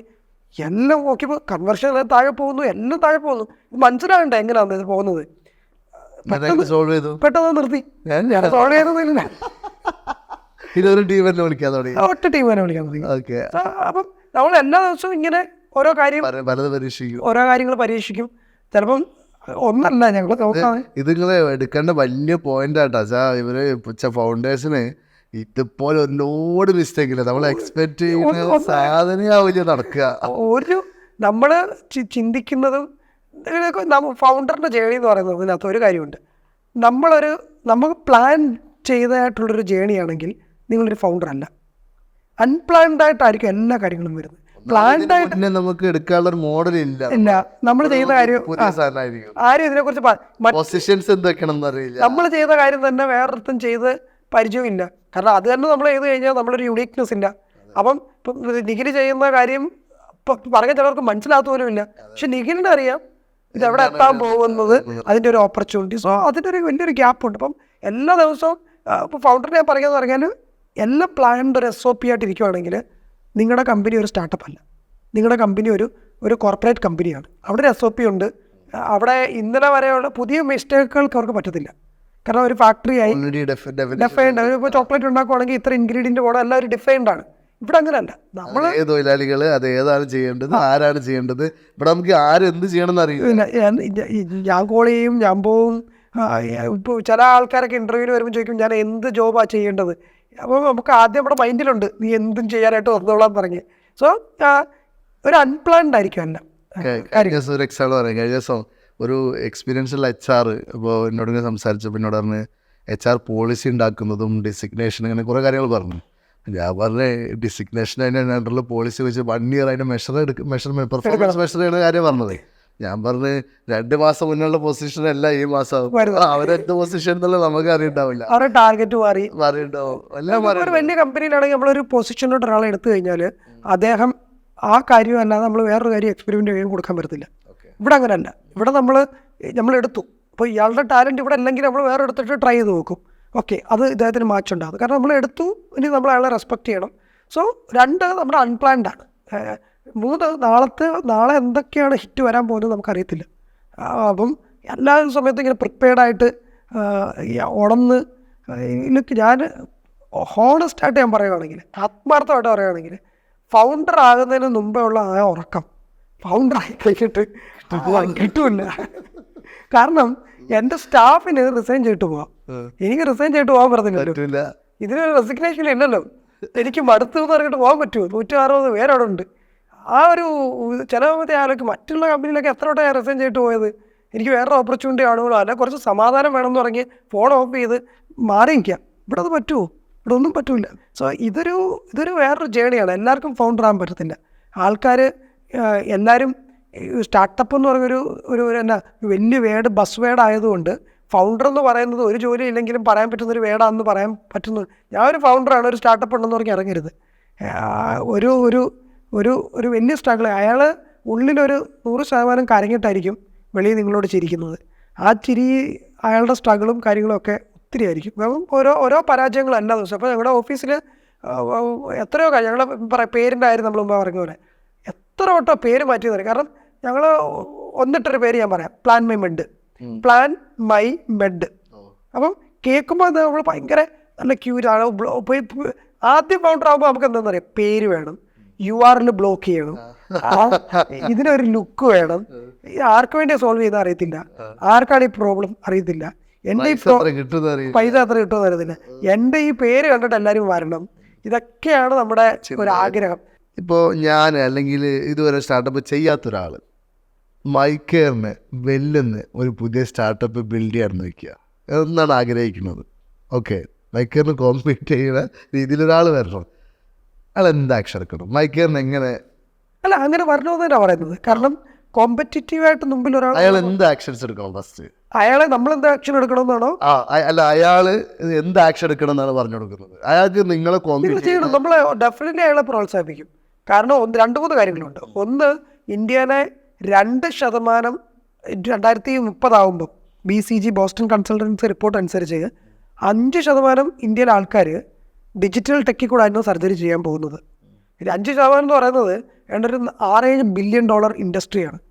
നമ്മളിപ്പോൾ ഇവിടെ നിൽക്കുന്നത് 300 മുതൽ 500 സർജറി വരെ ചെയ്ത് മാസം 2-3 കോടി മാത്രം ചെയ്യുന്നൊരു കമ്പനിയാണ്. 5 ബില്യൺ എത്തണമെങ്കിൽ ഇതുപോലെ കുറേ പേര് വരുമ്പം മാർക്കറ്റ് വലുതാവും. കുറേ പേരിലോട്ട് അതൊരു കാര്യം. 2, നമ്മൾ 1.5 വർഷം പഠിച്ച തെറ്റുകൾ അതിൽ നിന്നാണ് ഇപ്പം ചെയ്യുന്നത്. അവൻ നമ്മളെ കാണുന്ന ഇന്നത്തെ കാര്യം മാത്രമാണ്. അവന് തുടങ്ങുന്ന ആൾ 1 മുതൽ 10 വരെ പഠിച്ചിട്ടില്ല, 10ാം ക്ലാസ് മാത്രം പഠിക്കാനായിട്ട് ജോയിൻ ചെയ്ത ആളാണ്. ഈ ലേണിങ്ങിൽ കൂടെ വന്ന് ഞാൻ ചെയ്യാൻ പോകുന്ന കാര്യങ്ങൾ അദ്ദേഹത്തിന് എൻ്റെ ഇന്നലത്തെ കാര്യം അറിയായിരിക്കും. ഞാൻ നാളെ എന്താ ചെയ്യാൻ പോകുന്നതെന്ന് പുള്ളിക്ക് ഒരു ക്ലൂ കിടത്തി. എൻ്റെ ഇന്നലത്തെ കാര്യം എനിക്കറിയുന്ന എത്രയോ സ്റ്റാർട്ടപ്പുകളുണ്ട് മൈക്കെയർ ചെയ്യുന്ന കണ്ടിട്ട് തന്നെ സ്റ്റാർട്ട് ചെയ്തിട്ടുള്ളത്. അത് പക്ഷെ അവർക്ക് പറ്റുന്ന കാര്യം എന്താണെന്നറിയാം, അവർ നമ്മൾ മുമ്പേ പറഞ്ഞൊരു കാര്യമുണ്ട്, നമ്മുടെ ഫയർ ഉണ്ടല്ലോ, നമ്മൾ സോൾവ് ചെയ്യുന്ന ഫയർ, നമുക്ക് ഉറക്കം കിടത്തുന്ന ഫയർ, അതവനില്ല. അവൻ കണ്ടിട്ടുള്ള പ്രോട്ടോടൈപ്പിനെ നിഖിലിനെ പൊട്ടിക്കുക എന്നുള്ള ഫയറായിരുന്നു. അത് ആ ഫയർ ഒരു സമയമാകുമ്പോൾ അയാൾക്ക് മനസ്സിലാവും ഞാൻ നിൽക്കുന്നതും നിഖിൽ നിൽക്കുന്നതും തമ്മിൽ. ഞാൻ ഒരു സ്റ്റെപ്പ് നോക്കുമ്പോൾ നിഖിലെ പച്ച സ്റ്റെപ്പ് വെച്ച് പൊക്കോണ്ടിരിക്കുക. ആ ഗ്യാപ്പ് ഒരിക്കലും മാറുന്നില്ല. സോ മൈക്കേർ കോമ്പീറ്റ് ചെയ്യാൻ പറ്റൂല, തോൽപ്പിക്കാൻ പറ്റൂല എന്നാ പറയണേ. അല്ലല്ല, അങ്ങനെ പറയുന്നില്ല. അങ്ങനെ കോമ്പീറ്റ് ചെയ്യാൻ പറ്റത്തില്ല എന്നാണ്. കോമ്പീറ്റ് ചെയ്യണം. അദ്ദേഹം സക്സസ് ആവുകയാണെങ്കിൽ കൂടുതൽ പേഷ്യൻസ് 90 കോടി മാർക്കറ്റ് വലുതായി, കൂടുതൽ ആൾക്കാർക്ക് സപ്പോർട്ട് കിട്ടി. അപ്പം അത് അത്ര നല്ലതല്ലേ. സോ ഇപ്പോൾ ഒരു ബിസ്ക്കറ്റ് കമ്പനി ആണല്ലോ ഇന്ത്യയിലുള്ളത്. എത്രയോ ബിസ്ക്കറ്റ് കമ്പനി ഉണ്ട്. ബിസ്ക്കറ്റ് കമ്പനി വന്നുകൊണ്ടല്ലോ ബിസ്ക്കറ്റ് ഇന്ത്യ മൊത്തം എത്താൻ പറ്റുന്നത്. ഈ മെഡിക്കൽ ഫീൽഡിൽ തന്നെ വേറെ 1-2 ഇപ്പം ഇതിനിടയ്ക്ക് ഇപ്പോൾ ഫോർ എക്സാമ്പിൾ ഇപ്പോൾ ഇത് ചെയ്തുകൊണ്ടിരിക്കുമ്പോൾ നമുക്ക് 2-3 സ്റ്റാർട്ടപ്പ് എന്തായാലും ചെയ്യാൻ പറ്റില്ല. പക്ഷേ ഇപ്പം നേരത്തെ പറഞ്ഞ പോലെ തന്നെ ഈ മെഡിക്കൽ ഫീൽഡിൽ തന്നെ കുറേ പ്രോബ്ലംസ് എനിക്ക് തോന്നുന്നു ടെക്നോളജി അറിവില്ലായ്മ കൊണ്ട്. ഇപ്പോൾ മെഡിക്കൽ ഡോക്ടേഴ്സിന് ഏറ്റവും വലിയ പ്രത്യേകത വെച്ചാൽ ഇവർക്ക് ടെക്നോളജി അറിയുണ്ടാവില്ല, അല്ലെങ്കിൽ മെഡിക്കൽ ആ ഒരു ഫീൽഡിൽ അറിയുന്ന ആൾക്കാർക്കൊന്നും ടെക്കിനോട് ബന്ധം ഉണ്ടാവില്ല. അപ്പോൾ ഈ ജേണീൻ്റെ ഇടയ്ക്ക് കണ്ടിട്ടുള്ള ഒരു മെഡിക്കൽ സ്ഥലത്തൊരു വലിയൊരു പ്രോബ്ലം ഉണ്ടെന്നും സോൾവ് ചെയ്യാൻ പറ്റുകയാണെങ്കിൽ നല്ലതായിരുന്നു, അല്ലെങ്കിൽ ഇത് കഴിഞ്ഞിട്ടെങ്കിൽ നാളെയോ അല്ലെങ്കിൽ ചെയ്യണമെന്ന് ആഗ്രഹിച്ചത് അങ്ങനെ എന്തെങ്കിലും പ്രോബ്ലം ഇതിനിടയ്ക്ക് കണ്ടിട്ടില്ല? സോ ഒന്നെന്ന് പറഞ്ഞാൽ നമ്മുടെ മൈൻഡ്, നമ്മുടെ മൈക്കേർ വിട്ടാരെ നമ്മൾ ഫൗണ്ടറായിട്ട് നമ്മൾ നടന്ന് നമ്മുടെ കണ്ണിനെയും ബ്രെയിനിനെയും എല്ലാ ശക്തികളും പ്രോബ്ലം കാണാനായിട്ട് ട്യൂൺ ചെയ്തുകൊണ്ടിരുന്നു. അങ്ങനെയാണല്ലോ വന്നത്. നമ്മളവിടെ എത്തിക്കഴിഞ്ഞപ്പോൾ ഉണ്ടല്ലോ നമ്മൾ എവിടെ നോക്കിയാലും പ്രോബ്ലം. എന്തും വേണ്ടി ഇന്ത്യ എന്ന് പറയുന്ന ഒരു രാജ്യം പ്രോബ്ലങ്ങളുടെ കൂമ്പാരമാണ്. ഞാൻ വൈഫ് കുറച്ചാൾ UK ചെന്നായിരുന്നു. അവിടെ സൊല്യൂഷനുകളുടെ ബഹള, പ്രോബ്ലം കുറവാണ്. കാരണം ആൾക്കാർ കുറവല്ലേ, അപ്പോൾ പ്രോബ്ലംസ് കുറവാണ്, സൊല്യൂഷനുകൾ ആവശ്യത്തിനുണ്ട്. നമ്മൾ അവിടെ ഒരു ബസ്സേ കയറണമെങ്കിൽ പോലും ടാപ്പ് ചെയ്ത് കയറാം. അത്രമാത്രം സൊല്യൂഷൻസ് ഉണ്ട്, പ്രോബ്ലംസ് ഉണ്ട്. ഇന്ത്യ എന്ന് പറഞ്ഞാൽ ഈ കോട്ടയത്തുള്ള കാര്യം ചിലപ്പോൾ ആലപ്പുഴ വർക്ക് ചെയ്യത്തില്ല, ആലപ്പുഴയിലുള്ള കാര്യം ചിലപ്പോൾ ചെന്നൈയിൽ വർക്ക് ചെയ്യത്തില്ല. കാരണം കംപ്ലീറ്റ്ലി ഡൈവേഴ്സിഫൈഡ് ഒരു കൺട്രിയാണ് ഇന്ത്യ. അപ്പം പ്രോബ്ലം അത്രമാത്രം ഉണ്ട്. ഞാൻ ഏകദേശം ഒരു സാമ്പിൾ എത്രയോ കാര്യങ്ങൾ ഒരു പ്രോബ്ലം പറയാം, ഒരു ചെറിയ പ്രോബ്ലം. ഞാൻ ഒരു ഹെൽത്ത് കെയറിന്റെ പറയുന്നത് ഹെൽത്ത് കെയറിലാണ്. അല്ല, ഹെൽത്ത് കെയറിന്റെ അല്ലാതെ ഞാൻ കാര്യം പറയാം. ഞാൻ വിചാരിച്ചു ഓല ഞാനിപ്പോൾ ഒരു ഊബറിന്റെ കൂടെ പോയപ്പോൾ ഞാൻ പറഞ്ഞത്, പല ആൾക്കാരും നമ്മുടെ വീട്ടിൽ വരുന്നു, ചേട്ടൻ എവിടെ പോകേണ്ടത്, ചേട്ടൻ അതിനകത്ത് കാണിച്ച പൈസ തന്നാൽ മതി, ക്യാൻസൽ ചെയ്തോ തന്നാൽ മതി എന്ന് പറയും. അതൊരു പ്രോബ്ലം ആണല്ലോ. അപ്പം നമ്മൾ സാധാരണ നോക്കുമ്പം അത് കാണുന്നില്ല. പക്ഷേ ഞാനൊരു ഫൗണ്ടറിൽ ജേണിയിലായതുകൊണ്ട് എന്തുകൊണ്ടാണ് ഇയാൾ ഇത് പറയുന്നത് അപ്പോൾ ചോദിച്ചപ്പോൾ മനസ്സിലായ 2 കാര്യം. ഒന്ന്, 30% കമ്മീഷൻ ഈ പ്ലാറ്റ്ഫോം എടുക്കുന്നു, അതൊന്ന്. 2, എനിക്ക് പ്ലാറ്റ്ഫോമിൽ നിന്നേ വരത്തുള്ളൂ, കാരണം ഈ വിസിബിലിറ്റി എനിക്ക് ബുക്കിംഗ് വേണമെന്നാണ്. അപ്പം ഇതിൻ്റെ ഇടയ്ക്കൊരു സൊല്യൂഷൻ ഉണ്ടായിരുന്നെങ്കിൽ എന്ത് തന്നെ. അപ്പം ഞാൻ വിചാരിച്ചു, ഓക്കെ, എല്ലാ ഓട്ടോയിലും നിങ്ങൾ നിങ്ങളുടെ മുമ്പിൽ കൂടെ നിങ്ങളൊരു ഓട്ടോ ബുക്ക് ചെയ്തിട്ട് 15 മിനിറ്റ് വേണം വെയിറ്റ് ചെയ്യണം. ഈ ഓട്ടോ എവിടേക്കോ കറങ്ങിയിട്ട് വരുന്നത്. ആ സമയത്ത് ഒരു 50 ഓട്ടോ നമ്മുടെ മുമ്പിൽ കൂടെ പോയിട്ടുണ്ടായിരിക്കും. പക്ഷെ അന്നേരം അതിന് കൈ കാണിക്കത്തില്ല. കാരണം നിങ്ങളിപ്പോൾ ബാംഗ്ലൂരിൽ നിന്ന് ഇറങ്ങിയാലും കൊച്ചിയിൽ നിന്ന് ഇറങ്ങിയാലും ക്യാബും ഒക്കെ അവിടെ കിടപ്പുണ്ട്, പക്ഷേ നിങ്ങൾ അതിനകത്ത് കയറുന്നില്ല. അപ്പോൾ ഞാൻ വിചാരിച്ചു, എന്തുകൊണ്ടാണ് അതിനകത്ത് കയറാത്തത്? അയാൾ എന്തുകൊണ്ട് ട്രസ്റ്റ് ചെയ്യുന്നില്ല? മെഡിക്കൽ കോളേജിൻ്റെ അടുത്തോട്ട് ചെന്ന് കഴിഞ്ഞാൽ ഓട്ടോ കിടപ്പുണ്ട്, എന്തുകൊണ്ട് അത് കയറുന്നില്ല? എന്നിട്ട് ഓലയ്ക്ക് തന്നെ വെയിറ്റ് ചെയ്യുന്നു. അപ്പോൾ മനസ്സിലായി, ഓക്കെ, അതിലൊരു QR കോഡ് ഉണ്ട്. ഞാൻ അവിടെ ചെന്നു, നിങ്ങളൊരു ഓട്ടോ ഡ്രൈവറാണ്, QR ചെയ്തു, ഉടനെ അതിനകത്ത് ട്രിപ്പ് ഇട്ട പൈസ എനിക്ക് ഡ്രൈവർ സബ്സ്ക്രിപ്ഷൻ മാത്രം തന്നാൽ മതി. പ്ലാറ്റ്ഫോമിൻ്റെ എനിക്ക് ഡ്രൈവർ സബ്സ്ക്രിപ്ഷൻ മാത്രം തന്നാൽ മതി. ഈ ബുക്ക് ചെയ്ത സ്ഥലവും സ്പോട്ട് കിട്ടു എന്ന് പറയാം. പണ്ടത്തെ മീറ്റർ കോൺസെപ്റ്റ് ഉണ്ടല്ലോ, സ്റ്റാർട്ട് ചെയ്തു, ഓടേണ്ട എങ്ങോട്ടാണെന്നറിയാം, ലൊക്കേഷൻ ഇട്ടു, വൈറ്റില ഇട്ടു, ട്രിപ്പ് സ്റ്റാർട്ട് ചെയ്തു, ചെല്ലുമ്പോൾ ഗൂഗിൾ പേ വരുന്നത് ഈ ഡ്രൈവറിൻ്റെ അക്കൗണ്ടിലോട്ടായിരിക്കും. ഫുൾ പൈസ അയക്ക് 30% ഇത് ചെയ്തല്ലോ. കസ്റ്റമറിന് മുമ്പിൽ നിന്ന് ഓട്ടോയിൽ തന്നെ ബുക്ക് ചെയ്യാനും പറ്റി. ഇവഞ്ച്വലി അതിനകത്ത് കസ്റ്റമർ കൂടുമ്പം എനിക്ക് വേണമെങ്കിൽ ഡിസ്കവറി പ്ലാറ്റ്ഫോം കൂടെ അതിനകത്ത് കൊണ്ടുവരാം. കാരണം അടുത്തുള്ള ഓട്ടോയും എനിക്കിപ്പോൾ ഇതിനകത്തൊരു 1000 ഡ്രൈവേഴ്സ് ആയിരുന്നല്ലോ വരാഞ്ഞത്, ഒരു 1000 ഡ്രൈവേഴ്സ് ഇപ്പോൾ ആയി ഇതിനകത്ത്. ഇനിയിപ്പോൾ ഞാൻ ഒരു ഐക്കൺ കൂടെ കൊണ്ടുവന്ന് ഡിസ്കവർ നിയർ ബൈ ഓട്ടോസ്. ഈ 1000 ഡ്രൈവേഴ്സ് അവൈലബിൾ ആയിട്ടുള്ളവരെ അവൈലബിലിറ്റി കാണിച്ചാൽ പോരെ. അപ്പം ഞാനിത് ചിന്തിച്ച് ഒരു എൻ്റെ ബ്രദറിനോട് പറഞ്ഞു ഒരു വർഷം മുമ്പ്. അടുത്തിടെ ഇന്ത്യയിലൊരു വലിയ സ്റ്റാർട്ടപ്പ് ഈ ഒരു ഫങ്ഷനാലിറ്റി കഴിഞ്ഞ ആഴ്ച ഒരു പ്രസ് മീറ്റ് ചെയ്ത് തുടങ്ങിയിട്ടുണ്ട് ബാംഗ്ലൂർ. സോ ഇങ്ങനെ നമ്മളൊരു കുറേ പ്രോബ്ലംസ് പലരും ചിന്തിക്കുന്നത് വലിയ എന്തോ സാധനങ്ങൾ മാത്രമേ ഐഡിയ ആവുള്ളൂ. ഇതാണ് ഇത് ഞാൻ പറഞ്ഞു. എനിക്ക് അറിയാവുന്ന ഒരാളോട് ഞാൻ പറഞ്ഞു, ഓല ഉള്ളപ്പോഴാണ്, ഊബർ ഉള്ളപ്പോഴാണ് നീ ഇത് കൊണ്ടുവരുന്നത്. അതിന് നീ ജംഗ്ഷനിൽ ചെല്ലണം, QR കോഡ് ചെയ്യണം. പക്ഷേ ഞാൻ QR കോഡ് കൊണ്ട് നിർത്താനല്ല പറഞ്ഞത്, ഡ്രൈവേഴ്സിനെ ആദ്യം കൊണ്ടുവരണമല്ലോ. അപ്പോൾ ആദ്യം അവർക്കുള്ള ഇത് കാണിച്ചു കൊടുക്കണം, അവർക്ക് ഫുൾ പൈസ കിട്ടണം. കസ്റ്റമറിന് എൻ്റെ മുമ്പിൽ കൂടെ പോകുന്ന ഓട്ടോ വേണം. ഞാൻ ശ്രീലങ്കയിൽ അടുത്തടുത്ത് പോയായിരുന്നു. ശ്രീലങ്കയിൽ ചെയ്ത് വലിയൊരു ചെറിയ കാര്യമാണ്, പക്ഷെ വലുതായിട്ട് എനിക്ക് ഫീൽ ചെയ്ത്. എൻ്റെ ഫ്രണ്ടിന് LED ബൾബിൽ ടാക്സി എന്ന് എഴുതിയിട്ടുണ്ട്. അവർ ഓട്ടത്തിലാണെങ്കിൽ അത് പച്ച കളറും, ഓട്ടത്തിലല്ലെങ്കിൽ റെഡ് കളറും. അത് വലിയൊരു അത് ഊബറും വേണ്ട, ഒന്നും വേണ്ട, അത് നോക്കിയാൽ മതിയല്ലോ. അപ്പോൾ ഈ പോകുന്ന ഓട്ടോ ഉണ്ടോ ഇല്ലയോ എന്ന് അത് നോക്കിയാൽ മതി. അപ്പോൾ മുമ്പിൽ കൂടെ പോകുന്ന എല്ലാ ടാക്സിക്കും അത് വെച്ചുകൂടെ കൊടുത്തു. സോ ഞാൻ പറഞ്ഞപ്പോൾ ഒരു പെരിഫറി എന്നാണ് ഇത് പറയുന്നത്. പ്രോബ്ലം മനസ്സിലായല്ലോ. എപ്പോഴും ഫൗണ്ടർ ചിന്തിക്കേണ്ട വേറൊരു കാര്യം എന്ന് പറഞ്ഞാൽ, നിങ്ങൾ പ്രോബ്ലത്തിനെ സ്നേഹിക്കാവും, സൊല്യൂഷനെ സ്നേഹിക്കരുത്. കാരണം പ്രോബ്ലം എപ്പോഴും കോൺസ്റ്റൻ്റ് ആയിരിക്കും, സൊല്യൂഷൻ മാറിക്കൊണ്ടിരിക്കും. നമ്മൾ തിരിച്ചറിയുന്നത് ഇവിടെ പേര് സ്നേഹിച്ചു, ലോഗോ സ്നേഹിച്ചു, URL സ്നേഹിച്ചു, സൊല്യൂഷൻ സ്നേഹിച്ചു. നമ്മളിത് വിട്ടുകൊടുക്കാൻ റെഡിയല്ല. പ്രോബ്ലത്തിന് ഇതിന് പറ്റുന്നൊരു പ്രോബ്ലം നോക്കിക്കൊണ്ട് നടക്കും. ഇതാണ് സിയാറ്റിലെയും അല്ലെങ്കിൽ സിലിക്കൺ വാലിയിലെയും സ്റ്റാർട്ടപ്പുകളായിട്ടൊക്കെ ഒരു വലിയ ഇത്. അവർ ഈ അവരെ ട്യൂൺ ചെയ്ത് പഠിപ്പിച്ചു. പ്രോബ്ലം കറക്റ്റ് ചെയ്തുകൊണ്ടിരിക്കുക. പ്രോബ്ലം അത് തന്നെ, പ്രോബ്ലം അത് തന്നെ, സൊല്യൂഷൻ മാറ്റിക്കാൻ. ഇത് എൻഡ് ചെയ്യാനായിട്ട് ഒരു കാര്യം പറയാം, ചെറിയൊരു എക്സാമ്പിൾ. പണ്ട് രാജാക്കന്മാരൊരു കൊട്ടാരത്തിൽ നിന്ന് പ്രാവിനെ വേറെടുത്തോട്ട് പറത്തി അവിടെയുള്ള ദൂത് ഇവിടെ എത്തിക്കണം. പിന്നെ അത് ചെണ്ട ഒട്ടിപ്പറങ്ങി, പിന്നെ കുതിര പറങ്ങി, പിന്നെ കുറച്ച് നാൾ കഴിയുമ്പോൾ അത് ഇല്ലൻ്റായി, ടെലിഗ്രാമായി, ഇമെയിലായി, ഇന്ന് വാട്സപ്പ് വരെയായി. പ്രോബ്ലം സെയിം അല്ലേ? അവിടെയുള്ള കാര്യം എന്നോട് പറയണം, കമ്മ്യൂണിക്കേറ്റ് ചെയ്യണം. സിനിമയുടെ കാര്യം തന്നെ പറഞ്ഞ് ഒരു കാര്യം മറ്റുള്ളവർ എത്തിക്കണം. കാസറ്റായി, CD ആയി, തിയേറ്ററായി, നെറ്റ്ഫ്ലിക്സായി, കാര്യം അത് തന്നെ അല്ലായിരുന്നു. സോ ഇപ്പം ഒരു കാര്യം കൂടെ ഫൗണ്ടേഴ്സിന് ഇഷ്ടമുള്ളൊരു കാര്യം ഞാൻ പറയാം. പ്രോബ്ലം എപ്പോഴും നിങ്ങളുടെ ജീവിതത്തിൽ തന്നെ പ്രോബ്ലം ആവണമെന്നില്ല. എനിക്ക് ചിലവർ പറയും, നിങ്ങൾക്കുണ്ടായ ഒരു പ്രോബ്ലം ഉണ്ടായിരുന്നെങ്കിൽ അതിനുള്ള സൊല്യൂഷൻ നിങ്ങൾ ഉണ്ടാക്കിയായിരുന്നെങ്കിൽ നല്ലതായിരുന്നു. രണ്ട് കാര്യം പറയാം. ഒന്നെങ്കിൽ നിങ്ങൾ കണ്ട ഒരു പ്രോബ്ലം നിങ്ങൾ സോൾവ് ചെയ്ത്, അത് ചിലപ്പോൾ ഒരു ഇന്നോവേഷൻ എന്നൊക്കെ പറയാം. നിങ്ങൾ ആദ്യമായിട്ട് ഇതുവരെ ആരും ചെയ്തിട്ടില്ല, നിങ്ങൾ മാത്രമേ കണ്ടിട്ടുള്ളൂ, നിങ്ങൾ സോൾവ് ചെയ്യാനായിട്ട് ഇറങ്ങുന്നു. ഐസക് ന്യൂട്ടൻ്റെ കാര്യം പറയാം, ഒരു ഇന്നോവേഷനായിട്ട് ഡിസ്കവറി ആയിട്ട് ഇങ്ങനെ പൊയ്ക്കൊണ്ടിരിക്കാം. അല്ലെങ്കിൽ എക്സിസ്റ്റിംഗ് ആയിട്ടുള്ള സൊല്യൂഷൻസ് അതിലും ബെറ്റർ ആക്കുക. അതൊരു പ്രോബ്ലം സ്റ്റേറ്റ്മെൻറ്റ്. അതാരും കാണുന്നില്ല. അവിടെയാണ് ഏറ്റവും കൂടുതൽ സ്റ്റാർട്ടപ്പുകൾ ഉണ്ടായിട്ടുള്ളത്. ഏറ്റവും കൂടുതൽ സ്റ്റാർട്ടപ്പുകൾ. തിയേറ്ററിൽ നിന്ന് നെറ്റ്ഫ്ലിക്സ് വന്നു, ഗൂഗിളിൽ നിന്ന് ChatGPT വന്നു. അത് ഗൂഗിൾ എവിടെ നിന്ന് വന്നു? അതാരും ചിന്തിക്കുന്നത്. അത് മൈക്കെയർ വരുന്നത്. നേരത്തെ എല്ലാവരും ഹോസ്പിറ്റലിൽ തുടങ്ങുമെന്ന് പറഞ്ഞാൽ ബിൽഡിംഗ് ഇടുക, ബിൽഡിംഗ് പണിയുക. മൈക്കെയർ വന്നു, ബിൽഡിംഗ് വേണ്ട, ഉള്ള സ്ഥലം മതി. സോ മമാരത്ത് വന്നപ്പോൾ തന്നെ അത് തന്നെ അറിയില്ല. നേരത്തെ അതെങ്കിൽ സോപ്പ് ഫാക്ടറി ഇടണം, എല്ലാം വേണം. മമാരത്ത് അതൊക്കെ മാറ്റിയില്ല. സോ ഒന്നെങ്കിൽ നിങ്ങൾ തന്നെ പ്രോബ്ലം കാണണം, നിങ്ങൾ തന്നെ അതിനുള്ള സൊല്യൂഷൻ നിങ്ങൾ മാത്രമേ കണ്ടിട്ടുള്ളൂ, വേറെ ആരും കണ്ടിട്ടില്ല. പുതിയ പ്രോബ്ലംസ് ഐസക് ന്യൂട്ടൻ നല്ല ആപ്പിൾ വീണെന്നൊക്കെ പറയുന്ന പോലെ പുതിയൊരു കാര്യം കണ്ടു, അതിന് പല എയർക്രാഫ്റ്റ് കണ്ടുപിടി, അത് ഡിസ്കവറി എന്നൊക്കെ നമ്മൾ പറയുന്ന പോലെ. ഏറ്റവും ഈസി എന്ന് പറയുന്നത് എക്സിസ്റ്റിംഗ് ആയിട്ടുള്ള ഏറ്റവും നല്ല സൊല്യൂഷൻസ് എടുക്കുക, അതിൻ്റെ പ്രോബ്ലം കണ്ടുപിടിക്കുക, അത് ബെറ്റർ ആക്കുക. അവിടെ കിടപ്പുണ്ട് അടുത്ത $1 ബില്യൺ കമ്പനി. അപ്പോൾ ഇപ്പോൾ നോക്കാമെങ്കിൽ ഇപ്പോൾ നിങ്ങളൊന്ന് ആലോചിച്ച് നോക്കിയാൽ നിങ്ങൾ കാണുന്നതിനകത്ത് പല കാര്യങ്ങളുണ്ട്. നെറ്റ്ഫ്ലിക്സ് അല്ല ഈ മൂവി ഇൻഡസ്ട്രിയുടെ എൻഡ്. നെറ്റ്ഫ്ലിക്സിനെ വെല്ലുന്ന ആരോ ഒരാൾ വരാൻ പോകുന്നു. അത് നെറ്റ്ഫ്ലിക്സിൻ്റെ പ്രോബ്ലം എന്താണെന്ന് മനസ്സിലാക്കുന്ന സമയത്ത് മാത്രമേ അതിനെ വെല്ലുന്ന വരുത്തുള്ളൂ. അല്ലെങ്കിൽ നമ്മൾ നോക്കുമ്പം നെറ്റ്ഫ്ലിക്സേ വലിയ കാര്യം. അത് തന്നെ എൻ്റെ ജനറേഷൻ്റെ നെക്സ്റ്റ് ജനറേഷൻ്റെ സാധനം എനിക്ക് കിട്ടിയ പോലെയാണ് ഫീൽ ചെയ്യുന്നത്.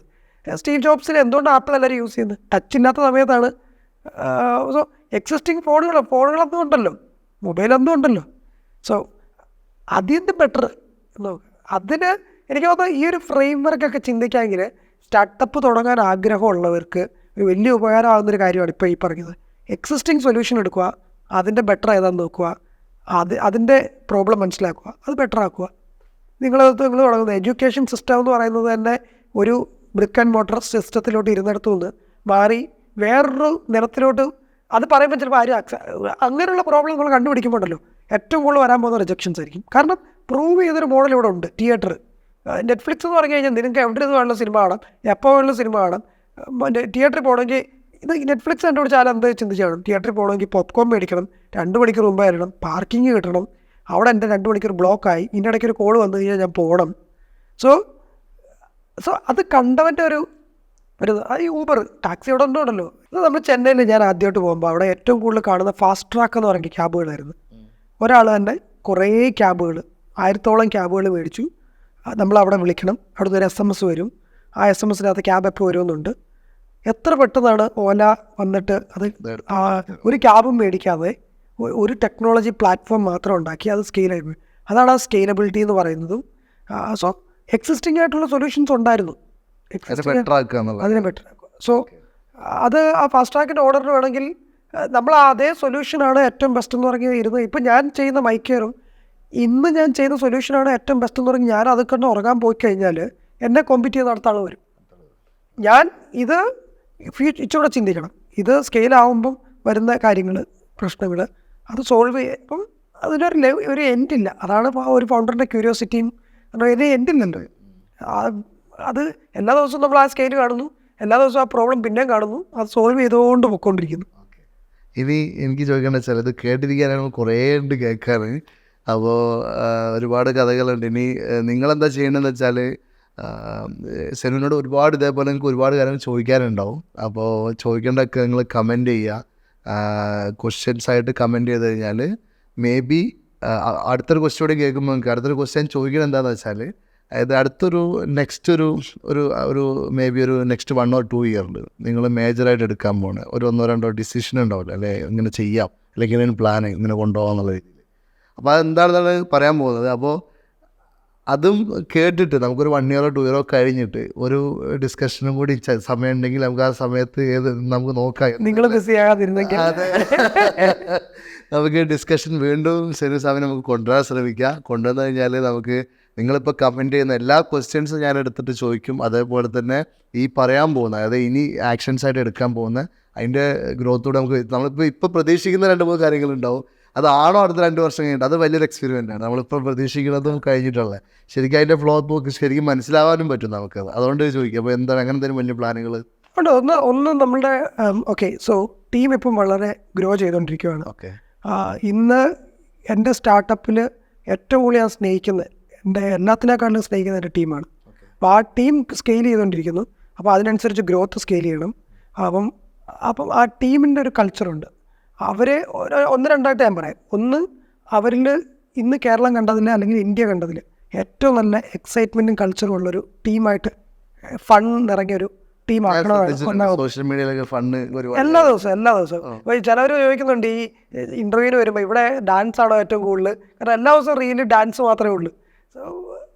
അത് വേറൊരു കാരണം, ഞങ്ങൾ ഉള്ളി വെച്ചിരിക്കുന്നൊരു തീമുണ്ട്. ഇവിടെ ഉള്ള സമയം, നമ്മുടെ ജീവിതത്തിൻ്റെ 60 വയസ്സ് വരെയുള്ള ജീവിതത്തിൽ 1-2 വർഷം അല്ലെങ്കിൽ ചിലപ്പോൾ 5 വർഷമൊക്കെ ആൾക്കാർ ഇവിടെ തരാനായിട്ട് വന്നത്. അവരിവിടെ വർക്ക് ചെയ്തിട്ട് പോയെന്നൊരു ജീവിതത്തിൻ്റെ ഒരു 5 വർഷം ഇവിടെ കളക്കി കുറച്ച് പൈസ ഉണ്ടാക്കി കരിയർ ഗ്രോ ചെയ്തു പോയി.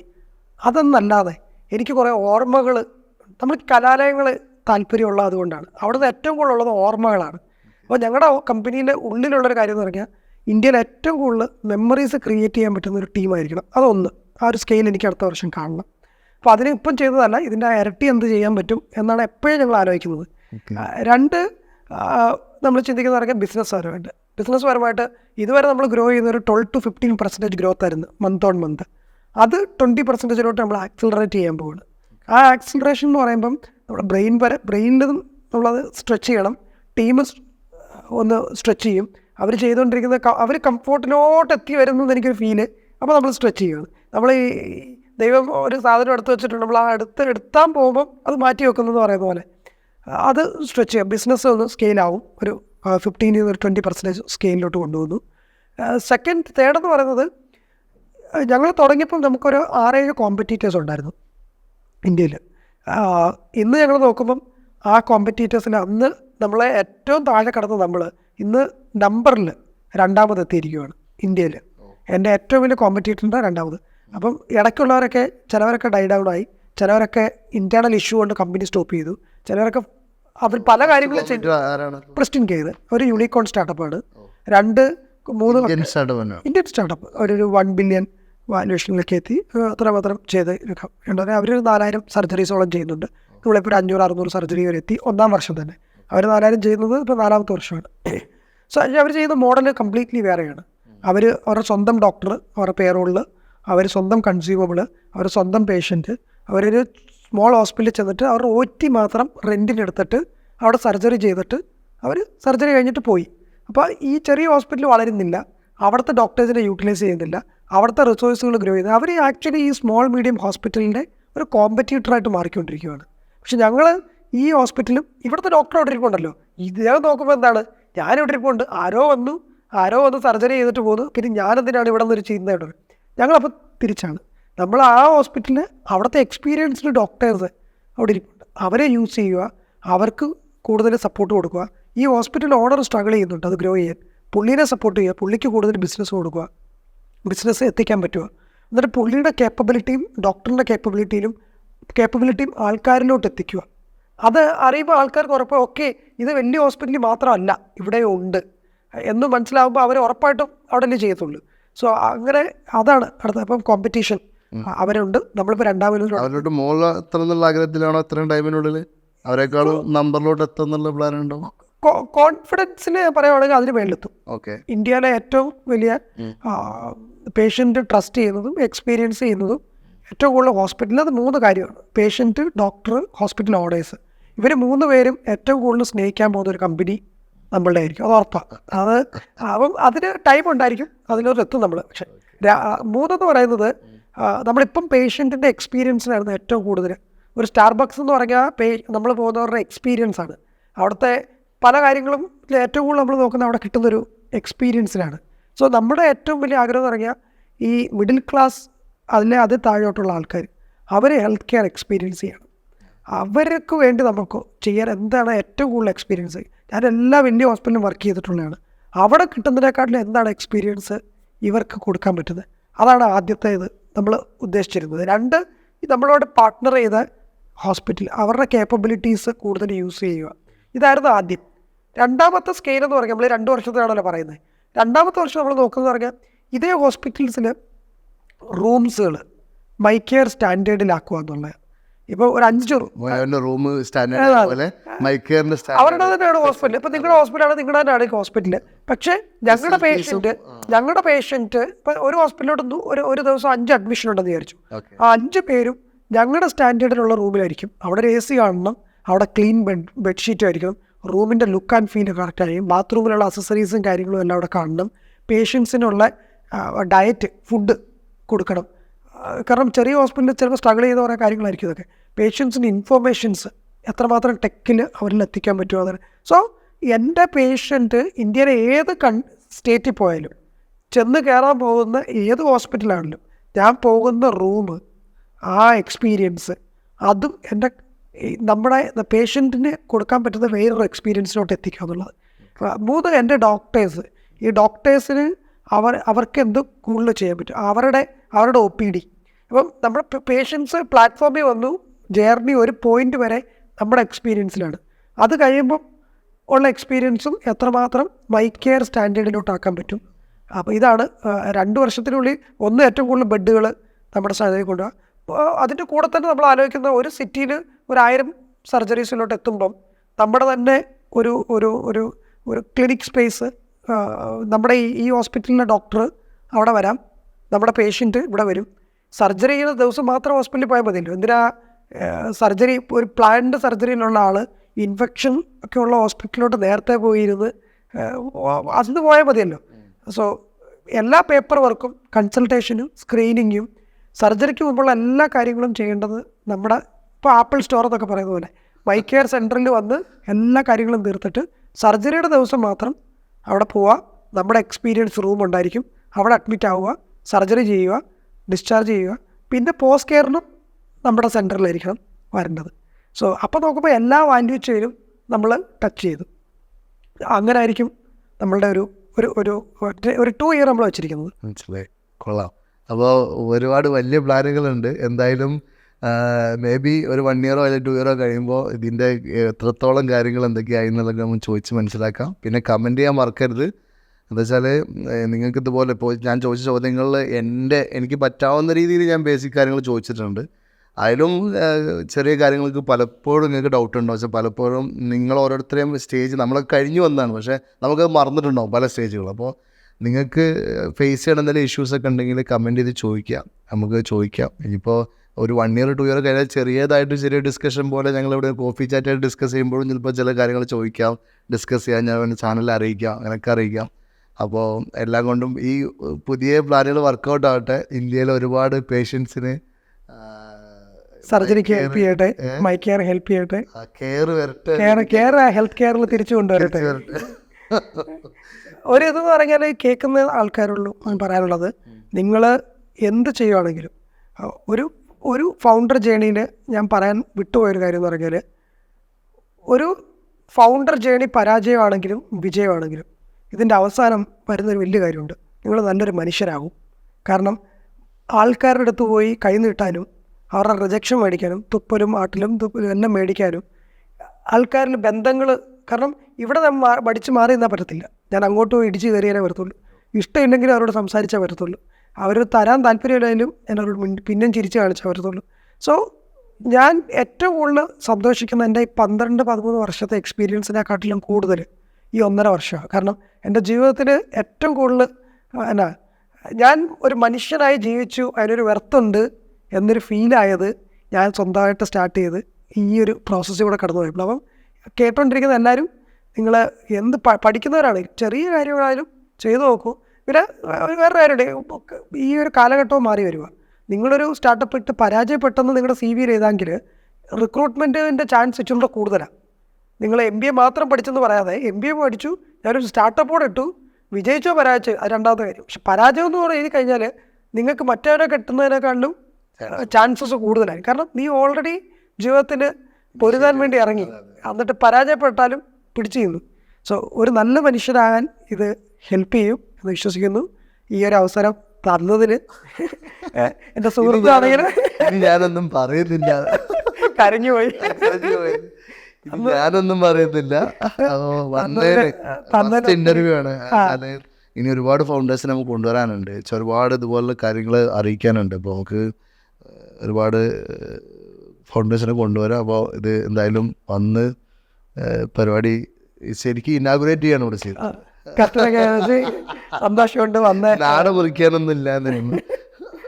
സന്തോഷം വിളിച്ചതിൽ. കേരളത്തിൽ നിന്ന് ഒത്തിരി ഫൗണ്ടേഴ്സ് വരട്ടെ. ഇന്ത്യയിൽ അല്ലെങ്കിൽ വേൾഡ് ലെവലിൽ കോമ്പീറ്റ് ചെയ്യാൻ ടാലൻ്റ് ആയിട്ടുള്ള ആൾക്കാർ കേരളത്തിലുണ്ട്.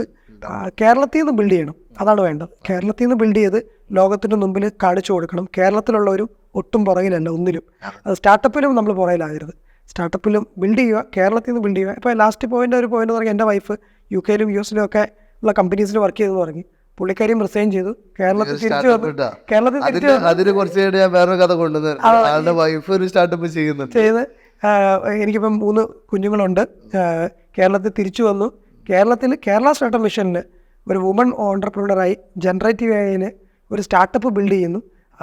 എനിക്ക് എല്ലാവരും വിദേശത്തേക്ക് പോയി ജോലി എടുക്കുന്ന സമയത്ത് തിരിച്ചു വന്ന് ഇവിടെ വന്ന് സ്റ്റാർട്ട് ചെയ്തു. അത് ഇത്രയും എഡ്യൂക്കേഷൻ ക്വാളിഫൈ, എൻ്റെ കാര്യമൊക്കെ നമ്മുടെ കാര്യമൊക്കെ വിട്ടാരേ നമ്മൾക്ക് വേറൊരു റൂട്ടാന്ന് പറയാം. പക്ഷേ എല്ലാ രീതിയിലും ഗൂഗിളിൽ പോലും ഇൻ്റർവ്യൂ കിട്ടിയിട്ട് തിരിച്ച് വേണ്ട, എനിക്കിവിടെ ബിൽഡ് ചെയ്യണം എന്ന് പറഞ്ഞ് കേരളത്തിൽ നിന്ന് ബിൽഡ് ചെയ്തു. എനിക്ക് ഭയങ്കര പ്രൗഡ് ഫീൽ. കാരണം ജനറേഷൻ മാറുന്നു.